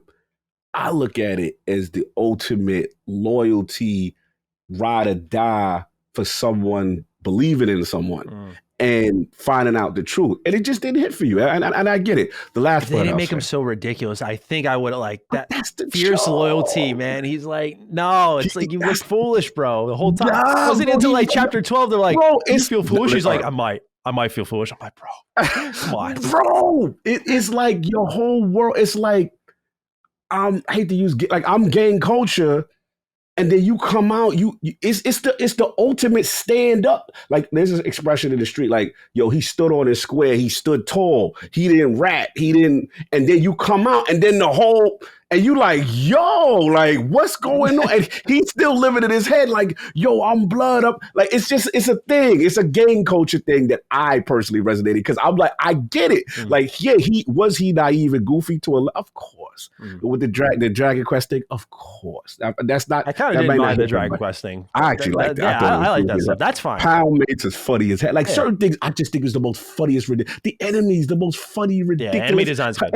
And they're in his head. Like I just thought it was great. Like it's just. But to the last point, I'll say the reason why it did resonate, and again, it's subjective because stories are subjective. You just didn't. It didn't hit for you, and I respect what I think your point you made, especially the grindy. I can't dispute that, but. There were people who were saying there's no way it's grindy. Like, was your gear bad? I was like, no, I got like the legendary EXEX bad. Like, I went in. Yeah. I went in, man. I did not take it lightly. You did. I knew you went in when you did Salvatore Tower. Yeah. I was like, oh no, he played. Yeah. So no, I salute to you on that. Again, for me, it was just a different thing. But I do respect what you said. But the last point I'll say, please, you have to admit now, this is now co-host to co-host.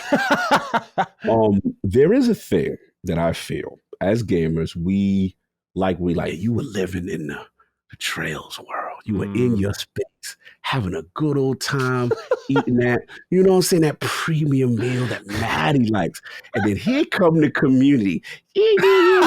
Oh no, you're gonna give them fuel? No. And no, I'm not gonna tear the community up, but I'm just gonna say, like, community is on you. Man, he's unloyal. Man, he didn't play such and such and such and such. And then we drag you forcefully out of your comfort zone to go play something you really didn't necessarily have on your docket. And now there's going to be, in my opinion, a somewhat natural disposition, like, oh, we better see what this all is about. Of course. Okay. There's just a little part of it. Yeah, there will be a part of me that had to be like, all right, that's all I said. If you're going to drag me in, let's see what's about. Now, was I expecting perfection? No. Was I expecting good? Yes. And this is where me and you are similar, because when someone be like, yo, this is the great, I'm like, all right, for all this, I need to see, right? And how you felt about that is how I felt about Elden Ring. That's what's so funny about it. Because I'm like, everybody's like, this is the greatest thing since spread. I'm like, wait, this is broken. I'm throwing up bloody fingers. This thing is slow. Like, it was just that. So, long, this was a good discussion. Please do a video on this. I will watch. It'll be a long one because I gotta with Retro Rebound, I take a lot of time to take the notes, set up a whole list of bullet points, like every major story beat, highlight it all, get the gameplay, put it all together. So we'll just say, we'll end it like this. Kiryu is your man, Ichiban is my man. And Ichiban's the next got one, potential. There was a last scene in that game. Come on, that's what I'm saying, bro. Come on. That game, I can't specify when, but there was a scene that was well performed. I was like, oh, that was good. I remember having that, where was this all game kind of moment. I feel, but the beauty of it is you get your guy, I get my guy, we working together in the next one. One thing I gotta say, tip of the cap, I was already interested in the series. I already wanted to play it all, but you mentioned the homage it paid. It did make me very interested in certain interactions that I was familiar with a lot of them, to my surprise. Dragon a Dojimon. But there was some there that I saw where like there's a familiarity between a certain someone and June. And I was like, oh. I didn't know about this one. Back to. So I definitely, it's something that I've wanted to get into. It does, I will say there was a relief when I was done. You know, I ended up, like I said, though, because I had to restart the Millennium Tower, I went up and fucking history repeated itself. I ended up just saying, look, I want to be somewhat fair to this game. And if I push through, I will be brutal beyond redemption. Let me just watch the ending online and spare the game because I don't want to be unfair and let my emotions cloud the judgment. I know I was going to get to that point where I think you got to recognize as a reviewer, we're all emotional people. Like I got to recognize like, hey, like I'm about to be brutal to this game when it doesn't deserve brutality. Like it's not a bad game. It's just not working for me. Bro, if you playing it and during the most critical moments of the game, the camera is not in your way, you can't do bro, I would have been like, yo, this is the worst. I tried 4 times, just to be fair to people. Like I tried 4 times and that included redoing the tower. I just want people to understand I really wanted to not, because to me, what happens, I think I try to like games more often than not because people just get mad at me, dude. Like it's tiring, man. Like I just read what people gotta say about me. And it is like, dude, it's a game. Like, I'm not trying to be an asshole. Like, I hate being the straight shooter. It's just who I am, though. Like, I'm not trying to ruin people's lives. But, like, yeah, it's like I would like to not be public enemy number 1 sometimes when I got to take on a game. But I also know that's why I play into it. I'm like, all right, I'm done. Here's your video. Like, you knew damn well what you did. Yeah, I know what I did on that one. The knives and pitchforks was coming. Yeah. But this is good stuff. I'm glad you did it. Yeah. Salute to you. This is fun. I know we derailed the show, but I had to. This was so much fun. I think with the saga here between Danganronpa and Yakuza, of course, there's going to be more to say about Yakuza. It's a much longer game. So let's get into some write-ins. We still have the news and all that stuff, but of course we will. I'll look into doing a video on Retro Rebound to talk about it conclusively. All right, Blaine Lamberson's our first write-in. Hey, Dookies, I have a question for mostly Matty. With Persona 5 Royal on the horizon for Game Pass, do you believe that is worth diving into when I've already beaten Persona 5, just not Royal, last November? It's enticing to jump back in with the recent release of Odyssey on Game Pass and God of War around the corner. I'm not sure if I want to squeeze in Royal and put those other games on the back burner. With a catalog of games coming within the next 6 months, I need to make some business decisions, so I do appreciate the input. Have a, oops, that was a shart, not a fart type of day. That's those nasty. Are the worst. It's nasty. That's the worst. Yo, when you confident, you thought it was a fart? Oh, no. Brutal. And you not nowhere near the proximity of home? No. Ooh. Scary times. Scary times. Hold it in, brother. Hold it in. Persona. Yeah, no, I was going to say, this question for you, man. No, we've definitely got a lot of Persona write-ins. I kind of wanted to do all of them here at Once, we were asked questions about, can I start at this point? I just want to answer yes. Like, you can start at Persona 5 Royal, you can start at 4, 3, you can start at 4 and go back to 3 and then into 5 if you want. You can play in any order you want. The only references you'll see, for example, and this is not a spoiler, is like if you're running around in Persona 5, you'll see on some of the advertisements, you'll see Rise as one of the idols. And she's a very popular star in Persona 4. So there's connections like that that say we're in the same world, but none of it is in the story at all. One connection you'll see if you play Royal, you get the DLC, you can go to the Velvet Room training area and you can fight the protagonist from 3 and 4. Like, you can do that, but it's not like a story thing. It's just they're there. You can see them in HD, but you can play 5, 4, 3, start off wherever you want. They are all separate stories, and that's one of the strengths of the series. Nice. To answer your question directly, though, Blaine, and anyone else who's wondering, if you have played Persona 5, should you play Royal? I think this brings up Yakuza as a good lesson of how forceful do I want to be with things I'm passionate about, right? It was a very great life lesson, if it taught me anything. I will say that I would find, as someone who was kind of going into Persona 5 Royal, believe it or not, dragging my heels a bit, because this is one of my favorite games of all time now, by the way, but I had played 5, and I went in thinking the same thing I think most people think. How much did they really add?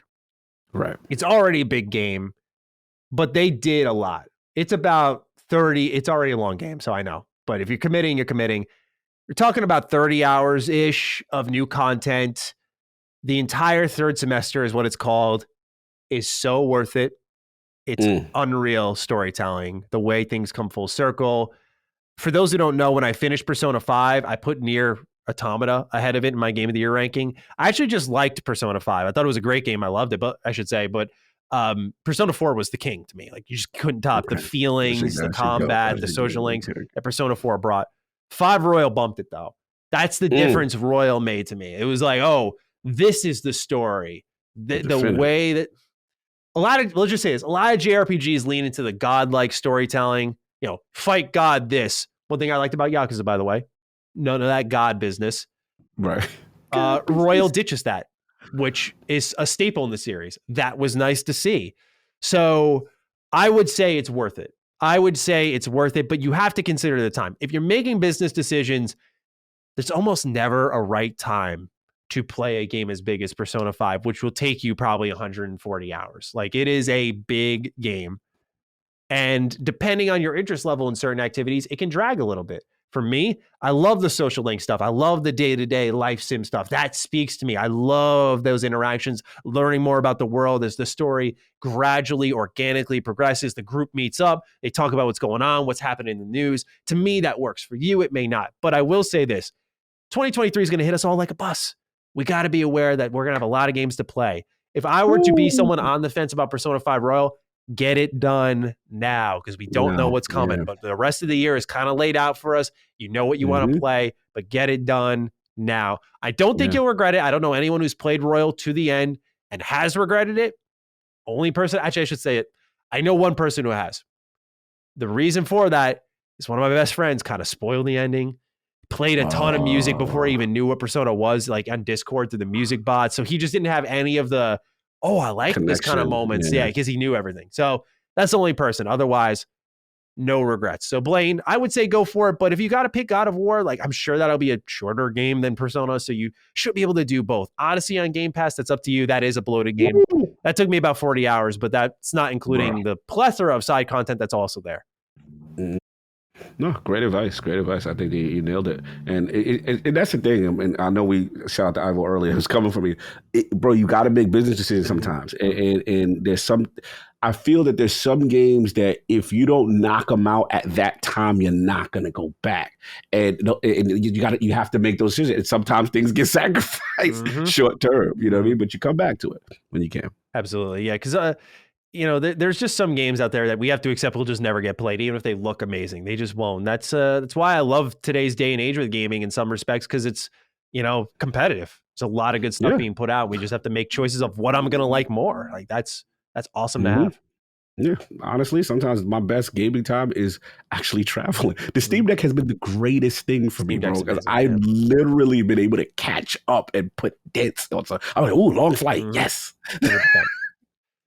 All right, number 2, Beloved Emperor.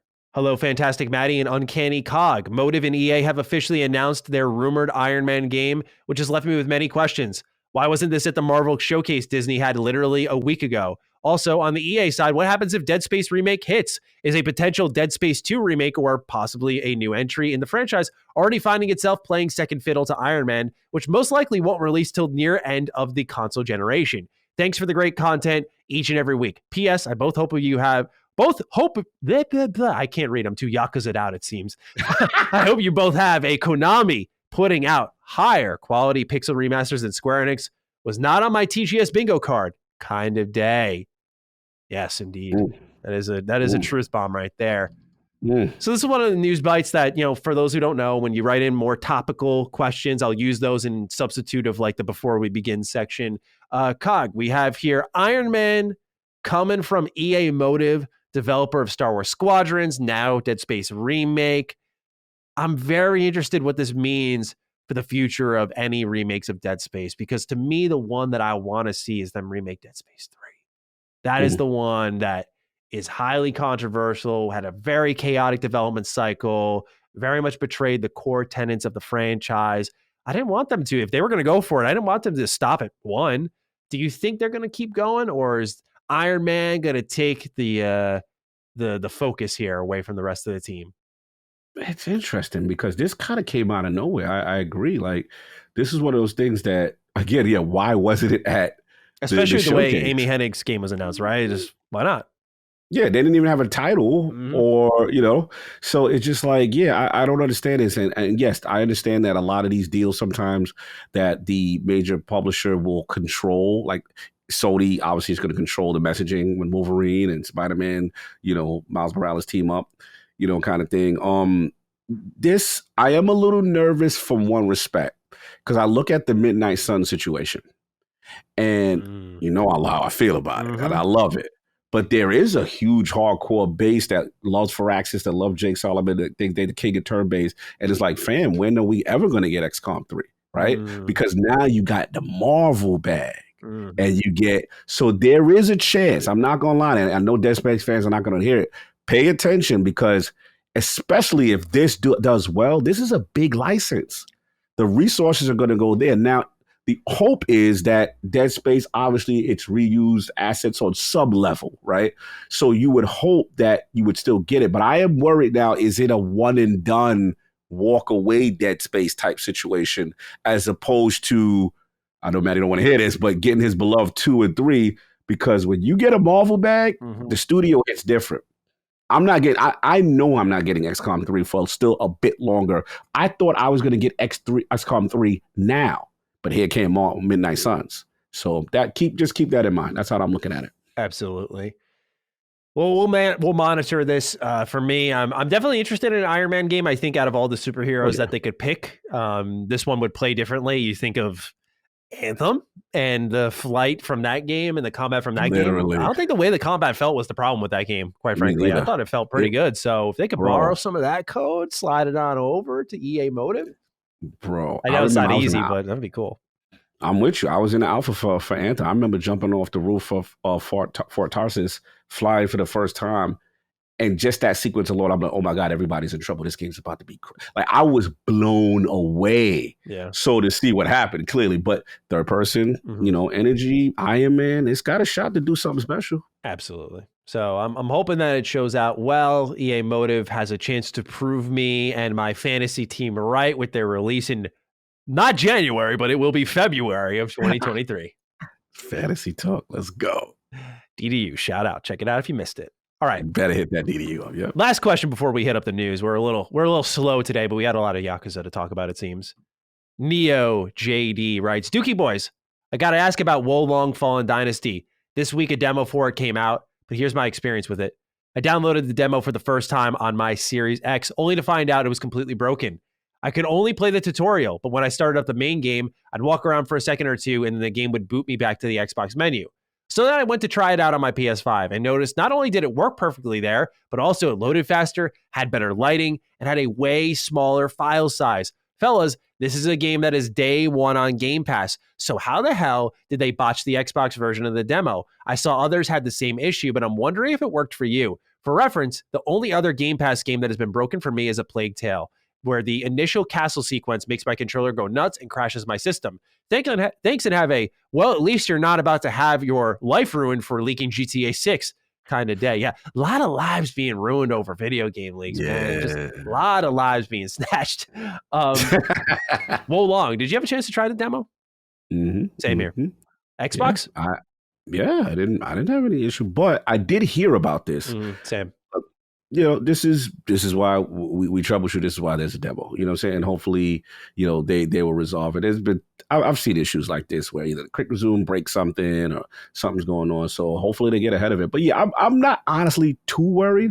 And generally when something like that happens, always IT rule number 101, uninstall, reboot, reinstall, and then see if it could be a corrupt file. But it just could be the way it's coded. It could be something that they need to be aware of. Use the feedback system. Hold the Xbox Live, the Nexus button, do that report. All that is extremely helpful, bro. Absolutely. Yeah, for me, I played it. I liked it a lot, but I did have one issue that kept popping up, which it kept saying something is wrong, and it would have that gray box pop up, and the game would keep running. This happened during the boss at the end of the demo. Oh, no. Yeah, this happened a lot. It popped up at least 10 to 15 times. It was pretty frequent. So it's definitely not the best build. I do worry about that. I do worry about that a smidge. I know this is what demos are for. We want to iron out those kinks, but when you look at the parity, it's just it's a difference in quality. Keep in mind, in fairness, that now these titles are starting to come with Xbox with developers that have been primarily familiar with the PlayStation architecture previously. So it could be an adjustment period from a dev kit standpoint that, Xbox is now getting it at the same time. We need to work on how Xbox dev kits work. Not making excuses, but we have to admit the prior Japanese games would tend to come to PlayStation platforms first. So maybe there's something there, but hopefully they get it right. Yeah, it's a good point. All right, Cog. It's time for some news. So let's get started with number one, which was the talk of the town over this last weekend, Grand Theft Auto 6. It undoubtedly sits atop the industry as one of the most highly anticipated games. Both Take-Two and Rockstar are in no rush to deliver it, as Grand Theft Auto 5 continues to make it into the top sales charts month over month, despite being next year its 10-year anniversary. This past weekend, Rockstar was the subject of a major hack into the company's Slack. It is there that a reportedly 16-year-old hacker from the UK managed to leak 90 various gameplay clips and screenshots of the open world game. On the GTA forums, the hacker, known as Teapot, claimed to have the source code for both GTA 5 and 6, where they were looking to auction them off for no less than 5 figures. Soon after the identity of this hacker was in jeopardy, they deleted their accounts and there has been no word of them since. But now, as of the time of this story, they have returned. Rockstar submitted an official comment to fans, effectively confirming the leaked gameplay is indeed the next Grand Theft Auto game. They write, "We recently suffered a network intrusion in which an unauthorized third party illegally accessed and downloaded confidential information from our systems, including early development footage for the next Grand Theft Auto. At this time, we do not anticipate any disruption to our live service games, nor any long-term effect on the development of our ongoing projects. We are extremely disappointed to have any details of our next game shared with all of you in this way. Our work on the next Grand Theft Auto game will continue as planned, and we remain as committed as ever to delivering an experience to you, our players, that truly exceeds your expectations. We will update everyone again soon, and of course, we'll properly introduce you to this next game when it's ready. We want to thank everyone for their ongoing support throughout this situation." The footage shows off multiple playable protagonists, third-person gunplay, a diner robbery, vehicular combat, voice acting, and so much more. The footage itself was coded in various debug menus and clearly showed off that the game was far away from release. Jeremy S. writes in, Dukes, on the heels of the egregious GTA 6 leak, gaming Twitter was lit up with what can only be described as condolences to the devs whose work was exposed to the wider public. I certainly don't mean to demean anyone in particular here, but as a general gaming bystander, I'm curious what we think the level of damage was really done here. Source code notwithstanding, it's not like the general public was exposed to things that were completely unexpected and otherwise deemed as spoiled. GTA 6 was already going to look and feel very similar to its previous entries, was probably going to be in Vice City, was probably going to be a female protag. I'm just not sure what everyone's really up in a tizzy about. I liken it to a building that's under construction. You buy it or you drive by it and see it. It's clearly not finished, clearly not what it will look like when it's done, and nothing is ruined by having seen it that way. The engineers don't bother going to any great lengths to hide its construction because ultimately it doesn't really matter. Anyway, what do you guys think about the reception of this leak? And is it really that big of a deal as we're being told it is? P.S. I'm certainly not sympathetic to the hacker or leaker informants in general. This is more of a critique of those who feel as if the dev truly lost out on something. Quite the write-up. Cog, I want to dish it to you. What you think about GTA 6, the sympathy that Rockstar was receiving over such a tremendous leak, easily the biggest leak in video games history. What do you think, man? Yeah, this shook the internet. It broke while we were right before we went live with ILP. I was shocked. I was shocked to see it happen like this and how it happened. This is my thought process. Like, look, leaks do happen. We do know that. Of this scale, source code is my main concern, and I know Jeremy said notwithstanding, but we have to bring that up. Like, you're talking intellectual proprietary property. You're talking about abuse of systems that not only can affect that game, can affect the company and other future developments. And that's pretty scary. You know, I mean, when things get shut down and if that's accessed, now you talk about additional development time. You talk about potentially getting the game longer later, having to redo certain things. There's a lot of dangers there. So I don't want to minimize. That's a big deal, kind of thing. So, look, as far as like the whole, to his question, the whole like empathy thing, this is how I feel. I don't have a problem with leaks per se, when they say, hey, this studio may be working on this type of a title, right? That's going to happen. That's the nature of the industry. People going to snitch. They were calling me for snitching for just even mentioning Tom Warren's and Jason Schreier's reports. I'm like, they said it. Because I just didn't want to get that DMCA from Rockstar. They was outside with it. Like, whoa, don't even mention GTA in your title. They was coming for you. But anyway, long story, I do feel empathy for them because it's like, here's the thing. I'm seeing this narrative on social media that, the game looks, trash, or like, they should be ashamed of themselves, and, just because of the way a game look. And what we've seen from game development, and shout out to our very old Mark Dara, who we've had on here on DDU, he made a good point. Like, people are running with this narrative. The first thing that's done is the graphics. No, it's not.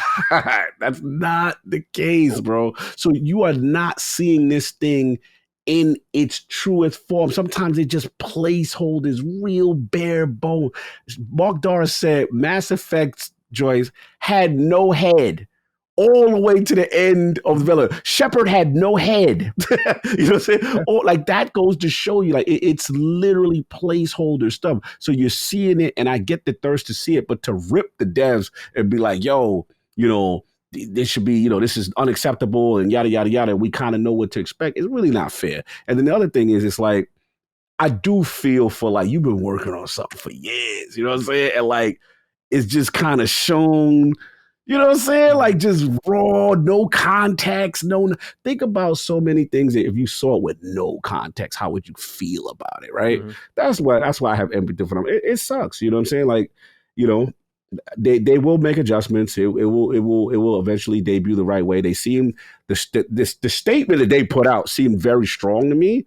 Like, oh, somebody about to catch this work, and it seems like they were able to mitigate some of it. It appears. I'm curious to see how much damage done, but I'm curious on your thoughts here because obviously, you have a game, and obviously, this is a sensitive subject, and I'm just curious, like, from your standpoint, like, how did you ingest the news, and you as a developer yourself, like, what do you feel when this stuff happens? Yeah, I feel bad. I do, because you're exactly right. Mark Dara is exactly right. Of course he is. He's a vet. Like, the last thing you do is you do your art pass, your visual pass. Like, if someone saw my game now, they'd be like, this looks like shit. Like, it's not finished. Of course it's not going to look good. There's so many things that are finalized in the last pass, and every game is different depending on your art style. But yeah, if someone saw, like, in its current state, you're blocking out, you're trying to just get the pieces that you're going to be able to walk on in place. Like, is this enough space?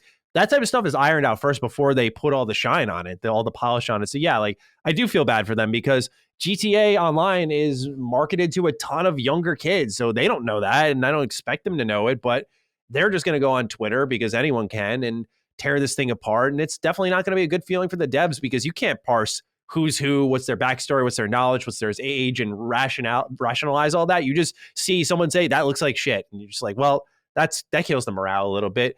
Game development's a lot about momentum. It's a lot about momentum, believe it or not. When you get rolling, I mean, I just talked about how did you beat Yakuza? Hey, we freed up some time. Things are rolling. We got a new addition to our team. Like, we're looking good right now. There are weeks where it's going to, pedal to the metal.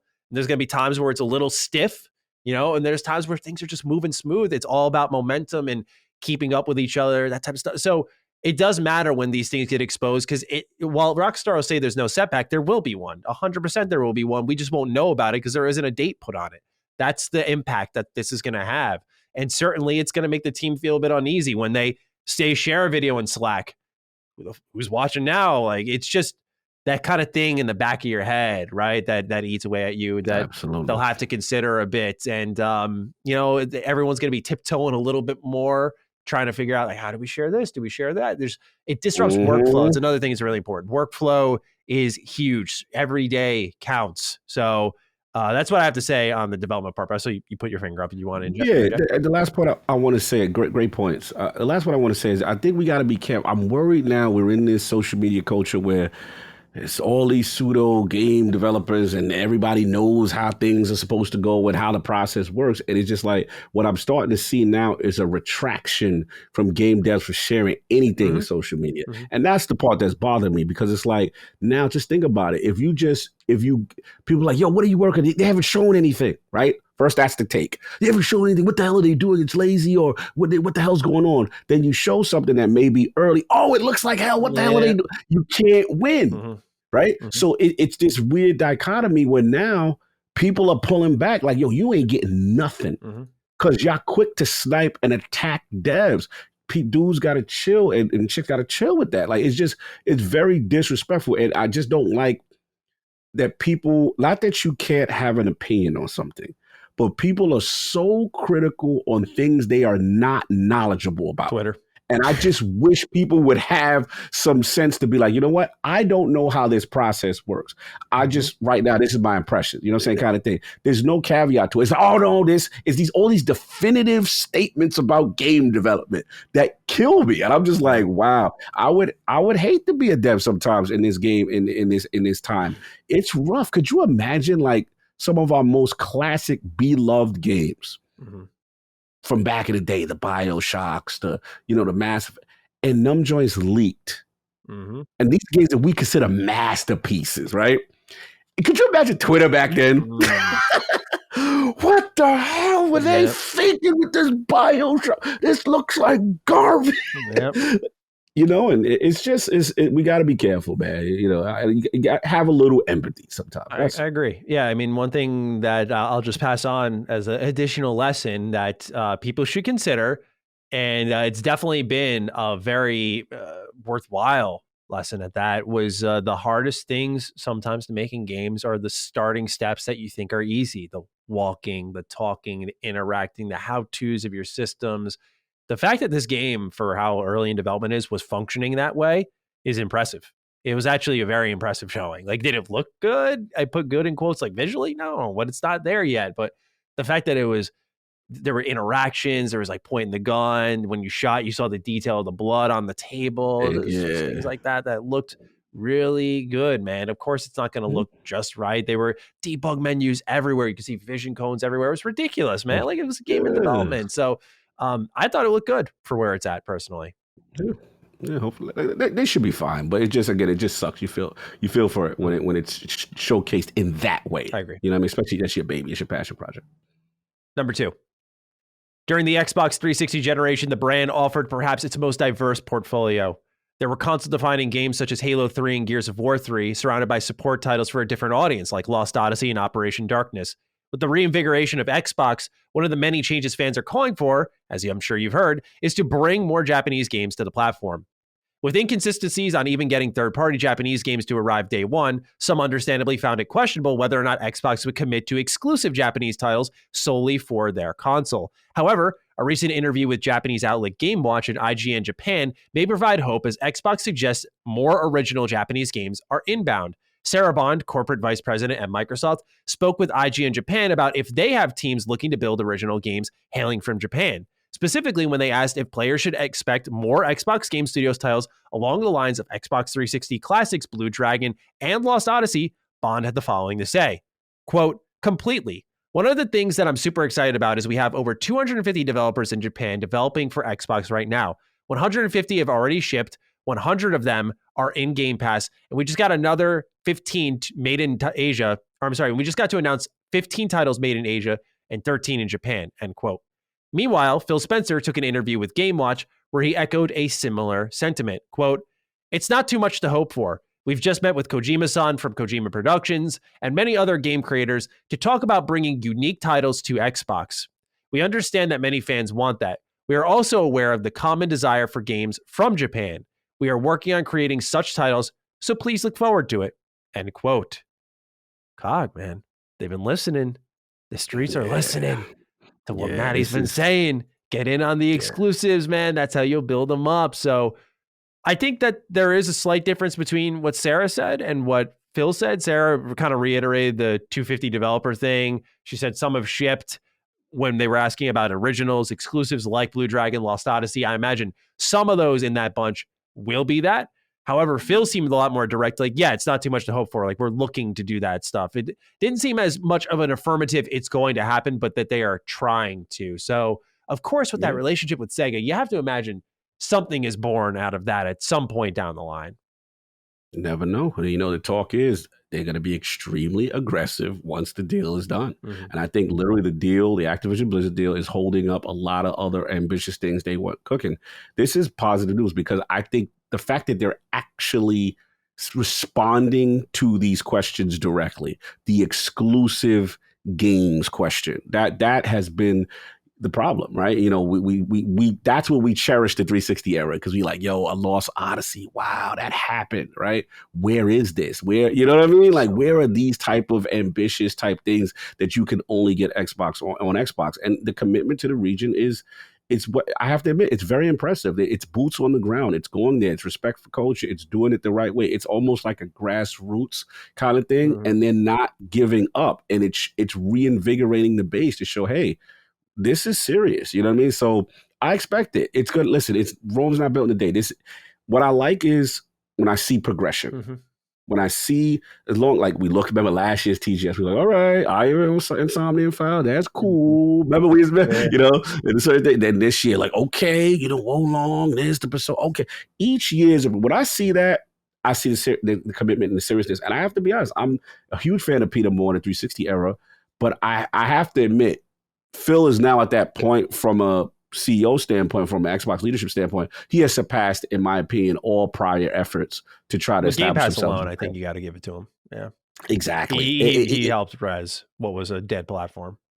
Absolutely. And the fact that they haven't even some success with Series S, you know, I know it's not, oh my God, but it's better than all the, you know, past, mostly not better than all, but it's at this stage, it's targeting, it's trending towards some of the best engagement they've seen on the platform. And I think they've got a formula. And Game Pass is the Trojan horse. That's what it is. It's get it in there. This is the way we're going to penetrate these regions that we sucked at. And it's a good play. So I'm pulling for them. I hope they do it. I love that they're answering these questions direct because to me, it shows commitment to the region. And these are my favorite games. You know, even when I argue with Matty about which one he liked, the fact that they exist on the platform. Now, I'm so happy to have the argument about Yakuza being like that would never happen in the Xbox One generation. They'd be like, oh, you missed out. You know, you got to go get a PlayStation. You got to go get these other platforms because this platform don't expect that. Why? Mm-hmm. You know what I'm saying? Like, it's a beautiful thing, man. It's some of my favorite, you know, genres in gaming. So it's cool to see. Yeah, I'm very excited by this because I think it's something that's desperately needed. And it's good that they're trying to get more visibility in Japan. Like the fact that you talked about this last week, so I want to make sure I shout that out. But they were there, right? They were a presence there. They were talking, ready to answer these types of questions. They knew what would likely come their way. Maybe not to a T, but certainly when you're setting up these interviews, you would be asked, hey, what's your plan for these types of games? They went over that. They recommitted to Final Fantasy 14. I'm not sure if that's ill-advised or not. We'll see. But, they're committing to really putting down the pressure in this region over time. And obviously games aren't made overnight, so it's going to be a gradual process. I think, again, like we had talked about, it starts with Game Pass and you start to make your way into those exclusives. And I think the first one's going to be Kojima's because it was the first announced. And I think you're going to start to see a snowball effect from there, and it's going to pick up over time. I agree. That if everything goes right, that the plan is in place for them to do a lot. And then look out for the King deal in that region as well. The mobile, they're going to attack a lot of different fronts, I think. I agree. Number 3, Xbox and PlayStation have enjoyed a bit of a public back and forth, but Sony has now struck twice. However, this time, I'd say it was uninstigated. Last week, Jim Ryan was airing that the offer Microsoft presented to Sony in regards to a special deal for Call of Duty is, quote, inadequate on many levels, end quote. Following the announcement of the CMA's renewed investigation into the Activision deal, Sony says they, quote, welcome the announcement, end quote. They followed this up by saying, quote, by giving Microsoft control of Activision games like Call of Duty, this deal would have major negative implications for gamers and the future of the gaming industry. We want to guarantee PlayStation gamers continue to have the highest quality gaming experience, and we appreciate the CMA's focus on protecting the gamers, end quote. These business comments arrive as PlayStation hosts their console-exclusive Call of Duty Modern Warfare 2 beta. Since then, Microsoft has only reaffirmed their desires. Quote, it makes zero business sense for Microsoft to remove Call of Duty from PlayStation given its market-leading console position, end quote. I mean, Cog, this is a real console war coming to life moment here, man. We're watching it all unfold. PlayStation is welcoming the announcement, but Xbox is choosing the path of least resistance and saying, look, we want to keep it on your platform. I have some thoughts, but I want to hear yours first because I feel like you've been very fair, very balanced. I'm more like, man, PlayStation's looking super whack right now. They're looking, because what happened here, and the thing I do want to say, and then I want to pass it to you. You get clearly, this was a decided move, a decided effort across all their offices. Like, we will battle this. We do not want this to go through, which is fair, but that speaks to the value of Call of Duty. And the reason I bring that up is because I was thinking about this on my car ride home today. I was thinking about Call of Duty and its future. One of the things we learned is it may not be annualized. Now, PlayStation has been open. They're very much relying on the money there. They have said, their words, not mine, we can't make a game like this, which I think is disrespectful to your personal developers who make excellent video games. But absolutely, again, this is the decided effort. Like, we are going against this. We're going to play the weak, defenseless Sony. We're going to play the angry Sony. We're going to welcome the investigation. But I was thinking about how this series may have a future with Xbox that's not annualized. And even before they actually come into the family, this was the plan by Activision in general, is that next year they're going to take the year off. So I look at things like that and I think, what is the urgency if you are technically losing it for a year anyway? Don't you have to have a game plan to answer those vacancies, regardless of what Xbox does or not? And when they're openly saying, we're going to give it to you, what is the urgency? What is the concern? And I haven't found a solution there because I don't know if there is one, but I'm curious what your thoughts are on the whole situation and what I had to share there. No, it's a good point. I think what it is, all right, two things here. We see the significance of them willing to fight even at the expense of the PR hit and how it makes them look, right? Because at the end of the day, on one hand, you're saying, this is benefiting gamers, right? But what gamer? The reality, it's PlayStation gamer. You know what I'm saying? So it's not. We have let's cut. There's some hypocritical nature here. We're not going to sit there and sugarcoat it. We know what's going on. He's got to answer to his stakeholders. They want to definitely keep this deal or thwart this deal as much as they can. At the end of the day, what this is showing is the reliance on that income, that steady income that Call of Duty get, remember, from a game that they don't produce. They just sit there and they collect from being on that platform, from an Activision. Yeah, you know what I'm saying? So, and remember, Jim Ryan at its core is a businessman. He is a finance guy. He helped really establish PlayStation in Europe as a dominant factor to the point that Sean Layden, who we talked about, they switched their focus away from Japan to Europe as a region. This is the Jim Ryan era. So his cachet in the room as the money guy, the guy that generates revenue, and you want to say price hike, you want to say console hike, you want to say nickel and dime. People can have an issue with it, but this in the boardroom, he's below. They're like, yes, you're getting the bag, sir. And that's what it's all about. So to this point, to your question, this is what I think is going on here. The reason why they're fighting so hard, in my opinion, this is the long play, because I think they're thinking past this generation. They're like, yo, what would happen if the deal, that's why it's inadequate to them, because what would happen after 2024, say Microsoft extended 2027, we're talking now the end of one console generation. Who's to say, because the way in Sony's defense, you know, I always got to play devil's advocate, but in Sony's defense, who's to say PlayStation 6 is getting anything? Microsoft could start off the next generation of consoles, Xbox Series Z, XB, 5, whatever, right? The new, whatever it comes out. Shout out to Jason Ronald and the team with the wild naming conventions. You know what I'm saying? And the new joint come out, and now Xbox is the official home of Call of Duty. Oh, we don't have to honor that in perpetuity. And then the Xbox defense is like, why would we give you something in perpetuity? Let's be honest. Now, it makes sense from a business standpoint to have it on PlayStation, bro. That's revenue. Because I will say, if you do lock it, to me, I finally bent the knee, and shout out to Jess Gordon. I don't think it makes sense for a live service game in this day and age to be exclusive. I really don't anymore. I've changed my philosophy on it, because I do feel like you want the most engagement, you want the revenue that it would be on a PlayStation platform, on a Switch. They want to expand this thing as much as possible. You could really cake out if you're Microsoft. Let them have that title. I mean, let that title be everywhere like a Minecraft. You're going to cake up on investment more than ever. Right? So to me, this is about the next generation.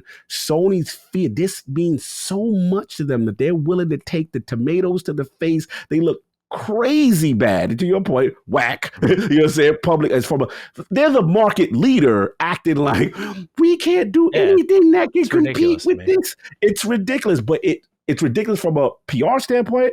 But from a money standpoint, they know. So I think that's what's going on here. They want more leverage, more assurances from Microsoft. Hey, we're going to get it past that.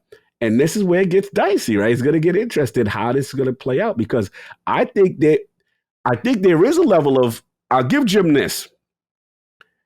After, let's say it goes through 2027 and they agree.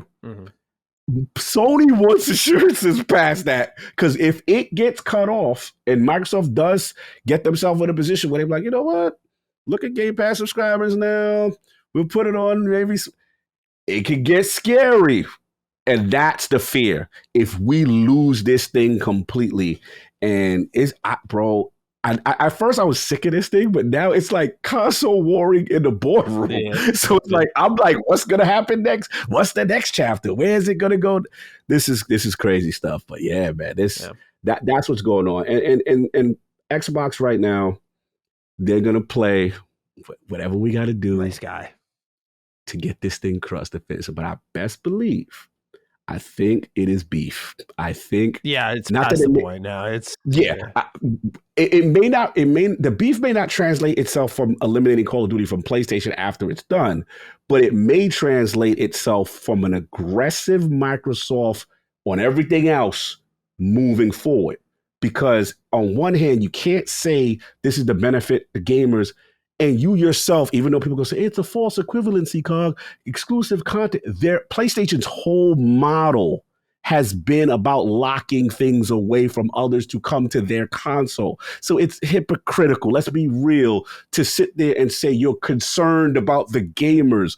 No, you're not. No. You're concerned about your pocket and how it's going to benefit because you're the money guy. I get it. You're shareholders. But this is a funny thing, man. It's a funny thing. We got to see how this thing's going to play out. Yeah, the hypocrisy is what gets to me, man, because I just see it and I see you literally the day they submitted this comment was the day the console beta went live exclusively for their system. And I'm like, y'all are literally the ones withholding. I know it's not a beta versus the full game, but they made it clear it's not going to be exclusive. What I think they also are probably afraid of is more so just knowing these games will be in Game Pass and that people will go to the platform and they will just see less sales in general. I don't know if to them, perhaps they've looked at it and said, just having Call of Duty on a piece of paper saying, we'll have these games forever. I don't know if they wash their hands of it. I think they don't want the deal to go through because they might lose out long-term as Game Pass grows with Call of Duty. That will be it. We just talked about what Fortnite did, right? 1,000% increase. Call of Duty every year, every other year, whatever it's going to be, man, it's going to propel that service. So I think perhaps long-term, they're very afraid of the lost sales that come from it. And so they want to obstruct any way possible. I don't think they'll succeed, mind you. I really don't, because I think Microsoft has just had the air of openness and willingness that makes them more favorable. Whereas PlayStation, there is facts, data, stats that say you are above Microsoft in gaming. They are not creating the monopoly. So I feel that the second investigation should happen.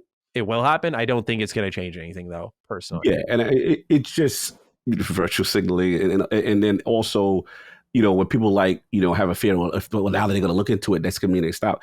Shout out to Hogue Law. A lot of it comes down to these other governing bodies, regulatory bodies, don't have the same knowledge of the gaming industry. And it's just like, okay, we just need to dig into it from an guess. This is from my understanding, this is normal procedure. So it doesn't necessarily indicate that, now it's a problem and the deal is going to get stopped as a result of it. There's just more guessing. But it's just funny to see Sony go, we like this. There's a part of me that ain't even mad, bro. Like, there's a part of me. No, I'm not even mad at any of this. It's just like, I hate pettiness in general. So when I see it corporate, personal, whatever it is, I'm just like, fuck, shut up. Look through the books, y'all. Yeah. Make sure everything. Yeah, right. Like the tattletale energy is what I'm getting from it. The dude who snitches to the teacher, that type of shit. I'm not saying I was like a bad boy, but just that tattletale, you're like, man, fuck off. Like, go away. Bro, King called him straight snitching. Like, he's like, he going in. I'm not even trying to sound X-bot. It's just, shut up. We got to call it what it is. It's just, we know what's going on. We know it's clear as day. If you're objective, it's clear as day. And I get it from protecting their stakeholders, their business, but it's clear as day what's going on right here in this particular instance. I agree. But at this point, it's, it's hard to interject anything new and original of a thought. I feel like I've let all of my less emotional thoughts go out there for the last 4 weeks now. So we're just going to continue to track this beef and see what happens next. What happens next? Number 4, Brad Sams. He's a known Microsoft insider where he famously leaked the Xbox Series S ahead of its official reveal. Since there, he has had a strong track record on the inner workings of Microsoft and now has offered insight on the situation involving Bonnie Ross's departure from 343 Industries. Quote, Halo Infinite is not in good shape. It's not in a good position. It has not lived up to the goals that Microsoft initially set for 343 when launching this. It is also not living up to the financial side either, from what I have heard. I've heard that from multiple people, this is a Microsoft management reshuffle after effectively what they announced for Season 3. This most recent release of information, I believe, was the final straw that broke the camel's back. This is Microsoft making a big change.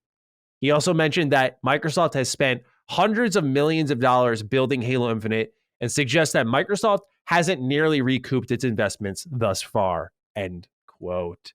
So it's about what I think many of us suspected. Bonnie got pushed out, is what you had reported, by the way. Some respect needs to be put on my fellow Duke. He went all in for 5 minutes on the situation in the building. So if you were listening to Duke, you heard it here. But shout out to Brad Sams, reliable insider, awesome dude. He absolutely was on top of this, saying that Halo Infinite's not in good shape financially. This is a bit surprising to me because of the player base, the store setup. I thought it might be doing a little bit better, but if we're to believe Brad, it seems like it's in a tough spot, and that's why the restructure came in. Yeah, 100% knew this had to be it. I knew they could not be happy. I've said it week after week. We talk about, you can't tell me that Microsoft is happy with return on investment on this title, especially free to play. That was the embarrassment, especially probably the ROI on PC and Steam specifically. Like they could not envision. Then your microtransaction model, where you're counting on, is busted, and you ain't even getting to eat off of that really, because people feel it's unfair, it's skewed wrong. It just it just didn't hit the deliverables. But I'll be honest, there's a part of me, Matty, I know we beat this thing to death. There's a part of me that, not that I'm not happy anyone got fired, but there's a part of me that is happy, and I've said it for repercussions. It shows you got to meet, there are standards, there are criteria. We have to have accountability in the industry, and these are the sad realities of it. But that's the part of me that shows, okay, they're not just running willy-nilly over there. There is a line, right? And once that's crossed, yeah, bro, this is Halo. Yeah. There's no way. And to see Brad with this information, like everyone putting it out there, it justifies what we've been saying. And I think also, one last point is that it also shows me during the Craig Face era, why I think now I'm starting to get the picture of frustration with 343. Like, this gotta come out. You gotta come out because you wasting resources. I was about to bring that up once you were done. It's like, it kind of answers the you and I calling for a delay and why they didn't do it. I think it's time was now up. It makes sense. Time was up. Your time's up. We don't like the way you're allocating these resources. We've put all this money. What happened? What's going on? Why isn't it ready? This is now the pushback. The layers are coming off. It's coming, and now I get it. Now I'm they're like, restructuring because they can't have that happen again, or it's going to really sink that company. Absolutely. Yeah, so that's what's happening with Bonnie. It's what we expected. It was a little nice to see because you had said it, Brad is saying, and there were some people giving us some energy like, unnecessary, bro. Why can't it just be that her family member's sick? I'm like, look, all due respect to Bonnie, we made sure to be courteous, but read the room, man. Look at the situation. Look at the recency, like how this sequence of events happened. Again, Occam's razor is a thing a lot of people need to study a little more on. It's right there in front of you. It's right there in front of you. It's just, it's unfortunate. I'm not rooting for Bonnie to just be terminated, but just, she ran a long course. It was time for culture change, and it's coming. So now it'll be very interesting with all this out there, the information settled. What happens when the next year at 343? We saw the immediate changes with the Spartan points. I think that was great. Don't need that bad PR. But now, as the content starts to roll out, what happens with Halo Infinite? How does it improve? How does Forge become this snowball rolling down the hill, getting bigger and bigger? And are they going to keep interjecting content from there into the base game? Because I think that would be pretty wise, since it'll help them keep up until they really start rolling. But I'm curious to see the state and era truly take over, where that speed he was talking about, we'll move slow now, so we move fast later. When is moving fast, and what does that feel like? Yes. And last, I want to see if they bring Pierre Heinz to the forefront, and we start to see, maybe start next year, what this overall vision, and like almost kind of like the Todd Howard mea culpa moments. Hey, we didn't deliver. This is what we planned. I'm curious, like next E3, if we have something like that for 343, because they were inconspicuous, right? They were completely empty this whole conference. We didn't see them. So, it led me to believe, hey, what's going on? I'm curious next year how they approach it from a PR standpoint on trying to make things right. If so, or they go quiet. How do they, I'm curious what the culture is going to be. You got to imagine, in a perfect world, right? That would be towards the end of the next season, season 3. Yes. 3-month season. Ideally, you'd have Pierre and Joe step out, announce the next season, and maybe finally, like, here's the next campaign, kind of a resurgence, because you need that big platform sort of statement with the new crew, and here's all this stuff to give it that, you talk about it a lot, I can't say I lived through it, but like the Taken King moment. That's what they're looking for. And I think that showcase next summer, again, I'm not trying to overhype it, but I think it's going to be Xbox's most important showcase ever, because I think the Activision deal will be done. We're going to see a lot of their exclusives that we've been talking about for a while. This could be a big moment for Halo. It will truly be the apex of the we're firing on all cylinders moment if they actually get it right. So we're going to keep talking about this a lot as we get closer to next summer. But watch Yeah. out. I think it's going to be a really big moment for them for a lot of their games, this one included. If everything lines up, I would 100% agree. If everything lines up for Xbox, things can happen. But this could be fine. As you know, like as a Met fan, it's always like, wait till next year. Like this could finally be that year. And it would be special to see it. If they could put the cherry on the top Sunday with a Halo revival in conjunction with all the other pieces we talked about in the fantasy draft, now you're talking a potential special year. I'm pulling for them, man. I'm tired of talking beating up 343. You want it. But at the end of the day, this had to happen. Let's see what they do. But yeah, that would be special if they could pull that off for next year. Yeah. On that note of being tired, it's the same thing with this Sony and Xbox back and forth. It's like, of course we want to talk about it because we now know there's a direct determination to obstruct the deal, and that influences our Xbox show. But eventually you're like, what else is there to say? Like 343 not in a good spot, Sony and Xbox beefing. And so we'll continue to monitor, we'll continue to showcase them as we are an Xbox podcast, but certainly the list of things to talk about is running low. So let's move on to number 5. This is a fresh topic, and it's one that I think people are going to be very pleased with, although it comes with some caveats. Xbox has often received a free pass for their aggressive DRM practices, mostly thanks to the shroud known as their backwards compatibility program. As time has pressed on, more fans have put the pressure on Xbox to adjust the console so that it can play games in an offline state without any form of checking in via the internet. Xbox engineering lead Eden Marie confirmed the news on an Idle Sloth tweet. She got sloth.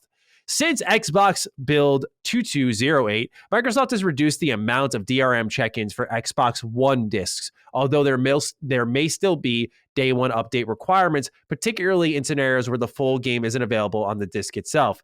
This means that while Xbox One games like Devil May Cry HD Collection, for example, may work just straight up putting the disc in, titles such as Halo Infinite and Forza Horizon 5, games that don't have the full product on disc, will not work without online updates. Takayaki writes in, howdy there, Black Friday, Matty, and Cyber Monday, Cog. Microsoft has announced that DRM checks will no longer be a thing for Xbox One games, essentially allowing players to play offline. Do you guys think this is a step in the right direction for Microsoft in the terms of accessibility? Or is it a little too late? Love to know your thoughts. Have a, my pocket got caught on the doorknob and ripped my jeans kind of day. For me, it's my lanyard. My lanyard gets caught on everything, dude. Hanging out of the pocket. I've had it in high school. I've tugged over chairs by accident, man. Everyone looks at you like, oh shit.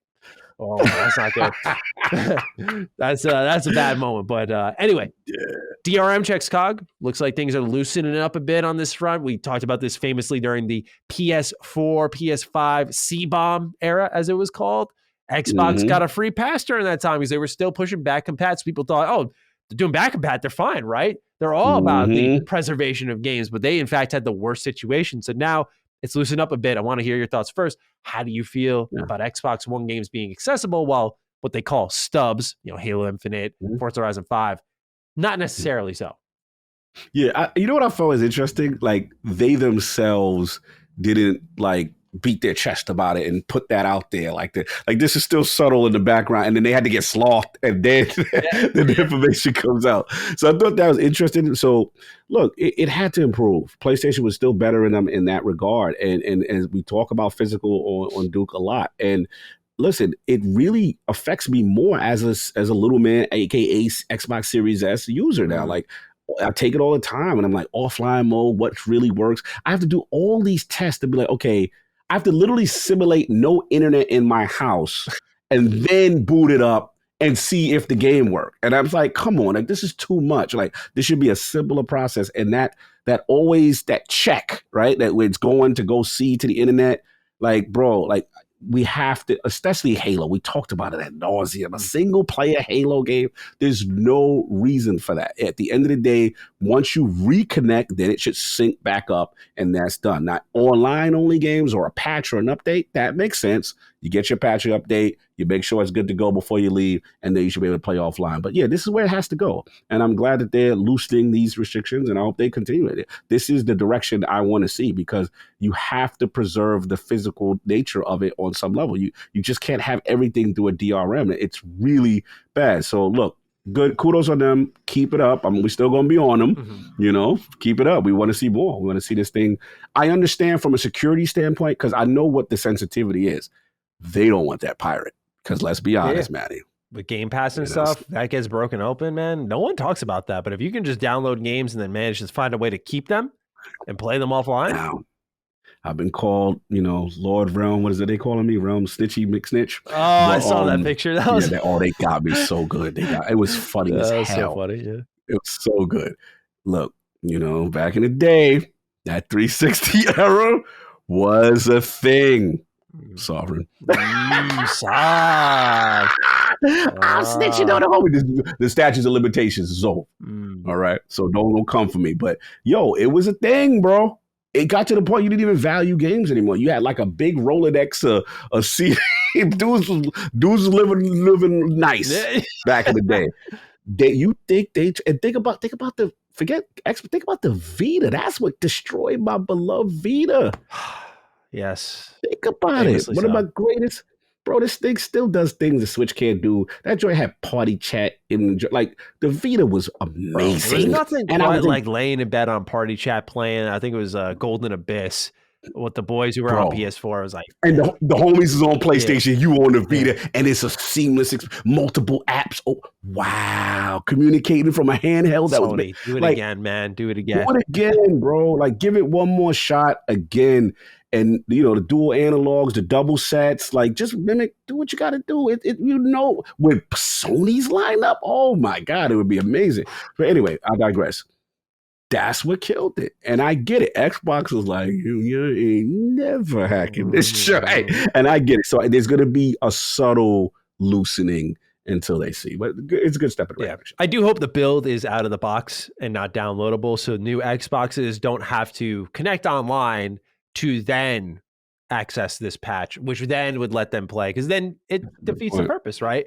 I know it sounds ridiculous. We live in the day and age of the internet. Internet is generally accessible, but I think it's important if game preservation is truly a thing that moving forward, new Xboxes out of the box have this installed with it. This is the pre-installed build on the chip, so that when they fire it up, if they aren't connected to the internet, they could throw that Xbox One disc in. But that's a dangerous play. They need to do the check. They don't care if you go to a Starbucks or your home, man. They want you doing that one online check. That one, bro. I never seen you cop a console and they like, yo, pull your phone out and let us make sure we can talk to you. Do the check. I was like, yo, Xbox, what's going on? Like, why I gotta use my phone just to get a console started? I was like, that's when I knew it got real. I was like, wow, it was mandatory. Like, I was like, yeah, you're right. So that's what's going on with DRM checks on Xbox. A lot of interesting stuff happening throughout our industry this week. But now we move on to the Game Pass Back and Pat pick of the week. A lot of fun additions to Game Pass this week, but none other than yours, Sir Cog. What have you selected for us this week? So look, it just came out. First of all, I'm a little mad, before caveat. Why wasn't Deathloop available at midnight? Why I had to wait all this extra time than normal with this game? Like, I didn't understand that. I'm like, yo, it's midnight. I'm ready to rock. Can't rock. I'm hitting people up, yo, is it out yet? Is it available? I had to pre-install, ready to go. So look, enough. I was just mad because I had limited gaming time. I wanted to get as much in before. So look, I've only got a few hours in, like maybe 3 or 4. Here's the thing. It's early. I will say this is my first Arcane Leon. You wake up on this island. And I have to admit, Matty, like, I get, this is early impressions of Deathloop. It has this nice flavor to it. Like the world, just the way the objects, the way it's designed, Black Reef as an island feels lived in. It feels personality. There's a lot of 70s vibe to it. Love that about the game. I love the voice acting, Nicole. It's absolutely hilarious. Yo, what the F is going on? Why are you killing me? What is happening? And then like these little visual cues. And it's like, no, bro, you've been here. No, don't trust her. And I'm like, and it's like, so you've pieced in the, you know what's funny? I've literally become the time loop game guy. 12 minutes. Forgotten City, and now Deathloop. Yeah. And I will say this, it's early. I want to see if, in your defense, if this stuff will grate on me. I will tell you right now, I love the shooting mechanics. It feels I have a friend nice. who loves the game specifically because of how it plays. Yeah. It's frenetic. It's moving fast. It's moving smooth. The visceral nature, the stealth kills. I like when you hit down on the D-pad. I can see enemy patrols. I can analyze what the enemy types are going to do on the thing. I thought that's really well done. I was more impressed with the combat nature of the game. I figured the story and the environment and the storytelling was going to get me, but I'm impressed with that. Obviously, I got to see how this thing is going to go with the Visionaries. I'm starting to piece together, okay, this is going to affect this. I got to try to see if I can line dudes up. This chick is relentless. She is just wild, Julia? disrespectful. Yeah. Oh my gosh, she's just out of pocket. You know what I'm saying? Early impressions are good, but I don't want to make a definitive, yeah, Matty, what are you talking about? I think you're, like I said, I think you're going to like it. I was pretty confident. I like it so far because I didn't think I would like the dialogue as much as I am loving this dialogue. Like, it is one of the better parts of the game.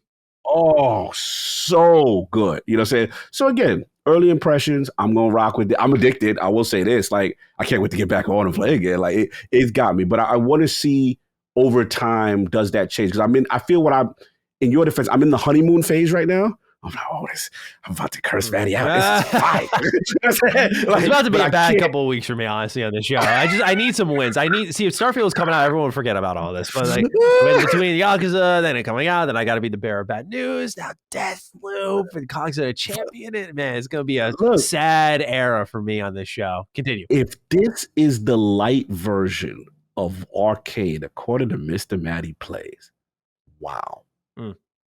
Wow. Like so far, I'm like, wow, that means that they build worlds more intricate, more lived in, more personality, more just a touch to it. It's really well done. I have to admit, like, I didn't expect that. So I'm going to go in farther with it.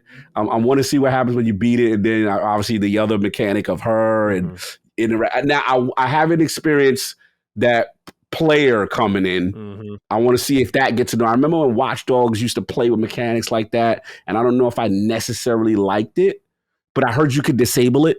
So I am not sure. Because when I played it, like, for example, the AI was broken, and people claimed that was how it was supposed to be until they released a patch saying combat AI now works. So you're playing a better game with more features than what I played. But I think you should be able to turn that off, or it's just AI, but I'm not sure. And the tech in me do love the little gadgets and the manipulation. That gives me Watch Dogs energy. So I was like, I'm gonna mess with that light. I'm gonna mess with it, then go distract them. They go run off the beaten path.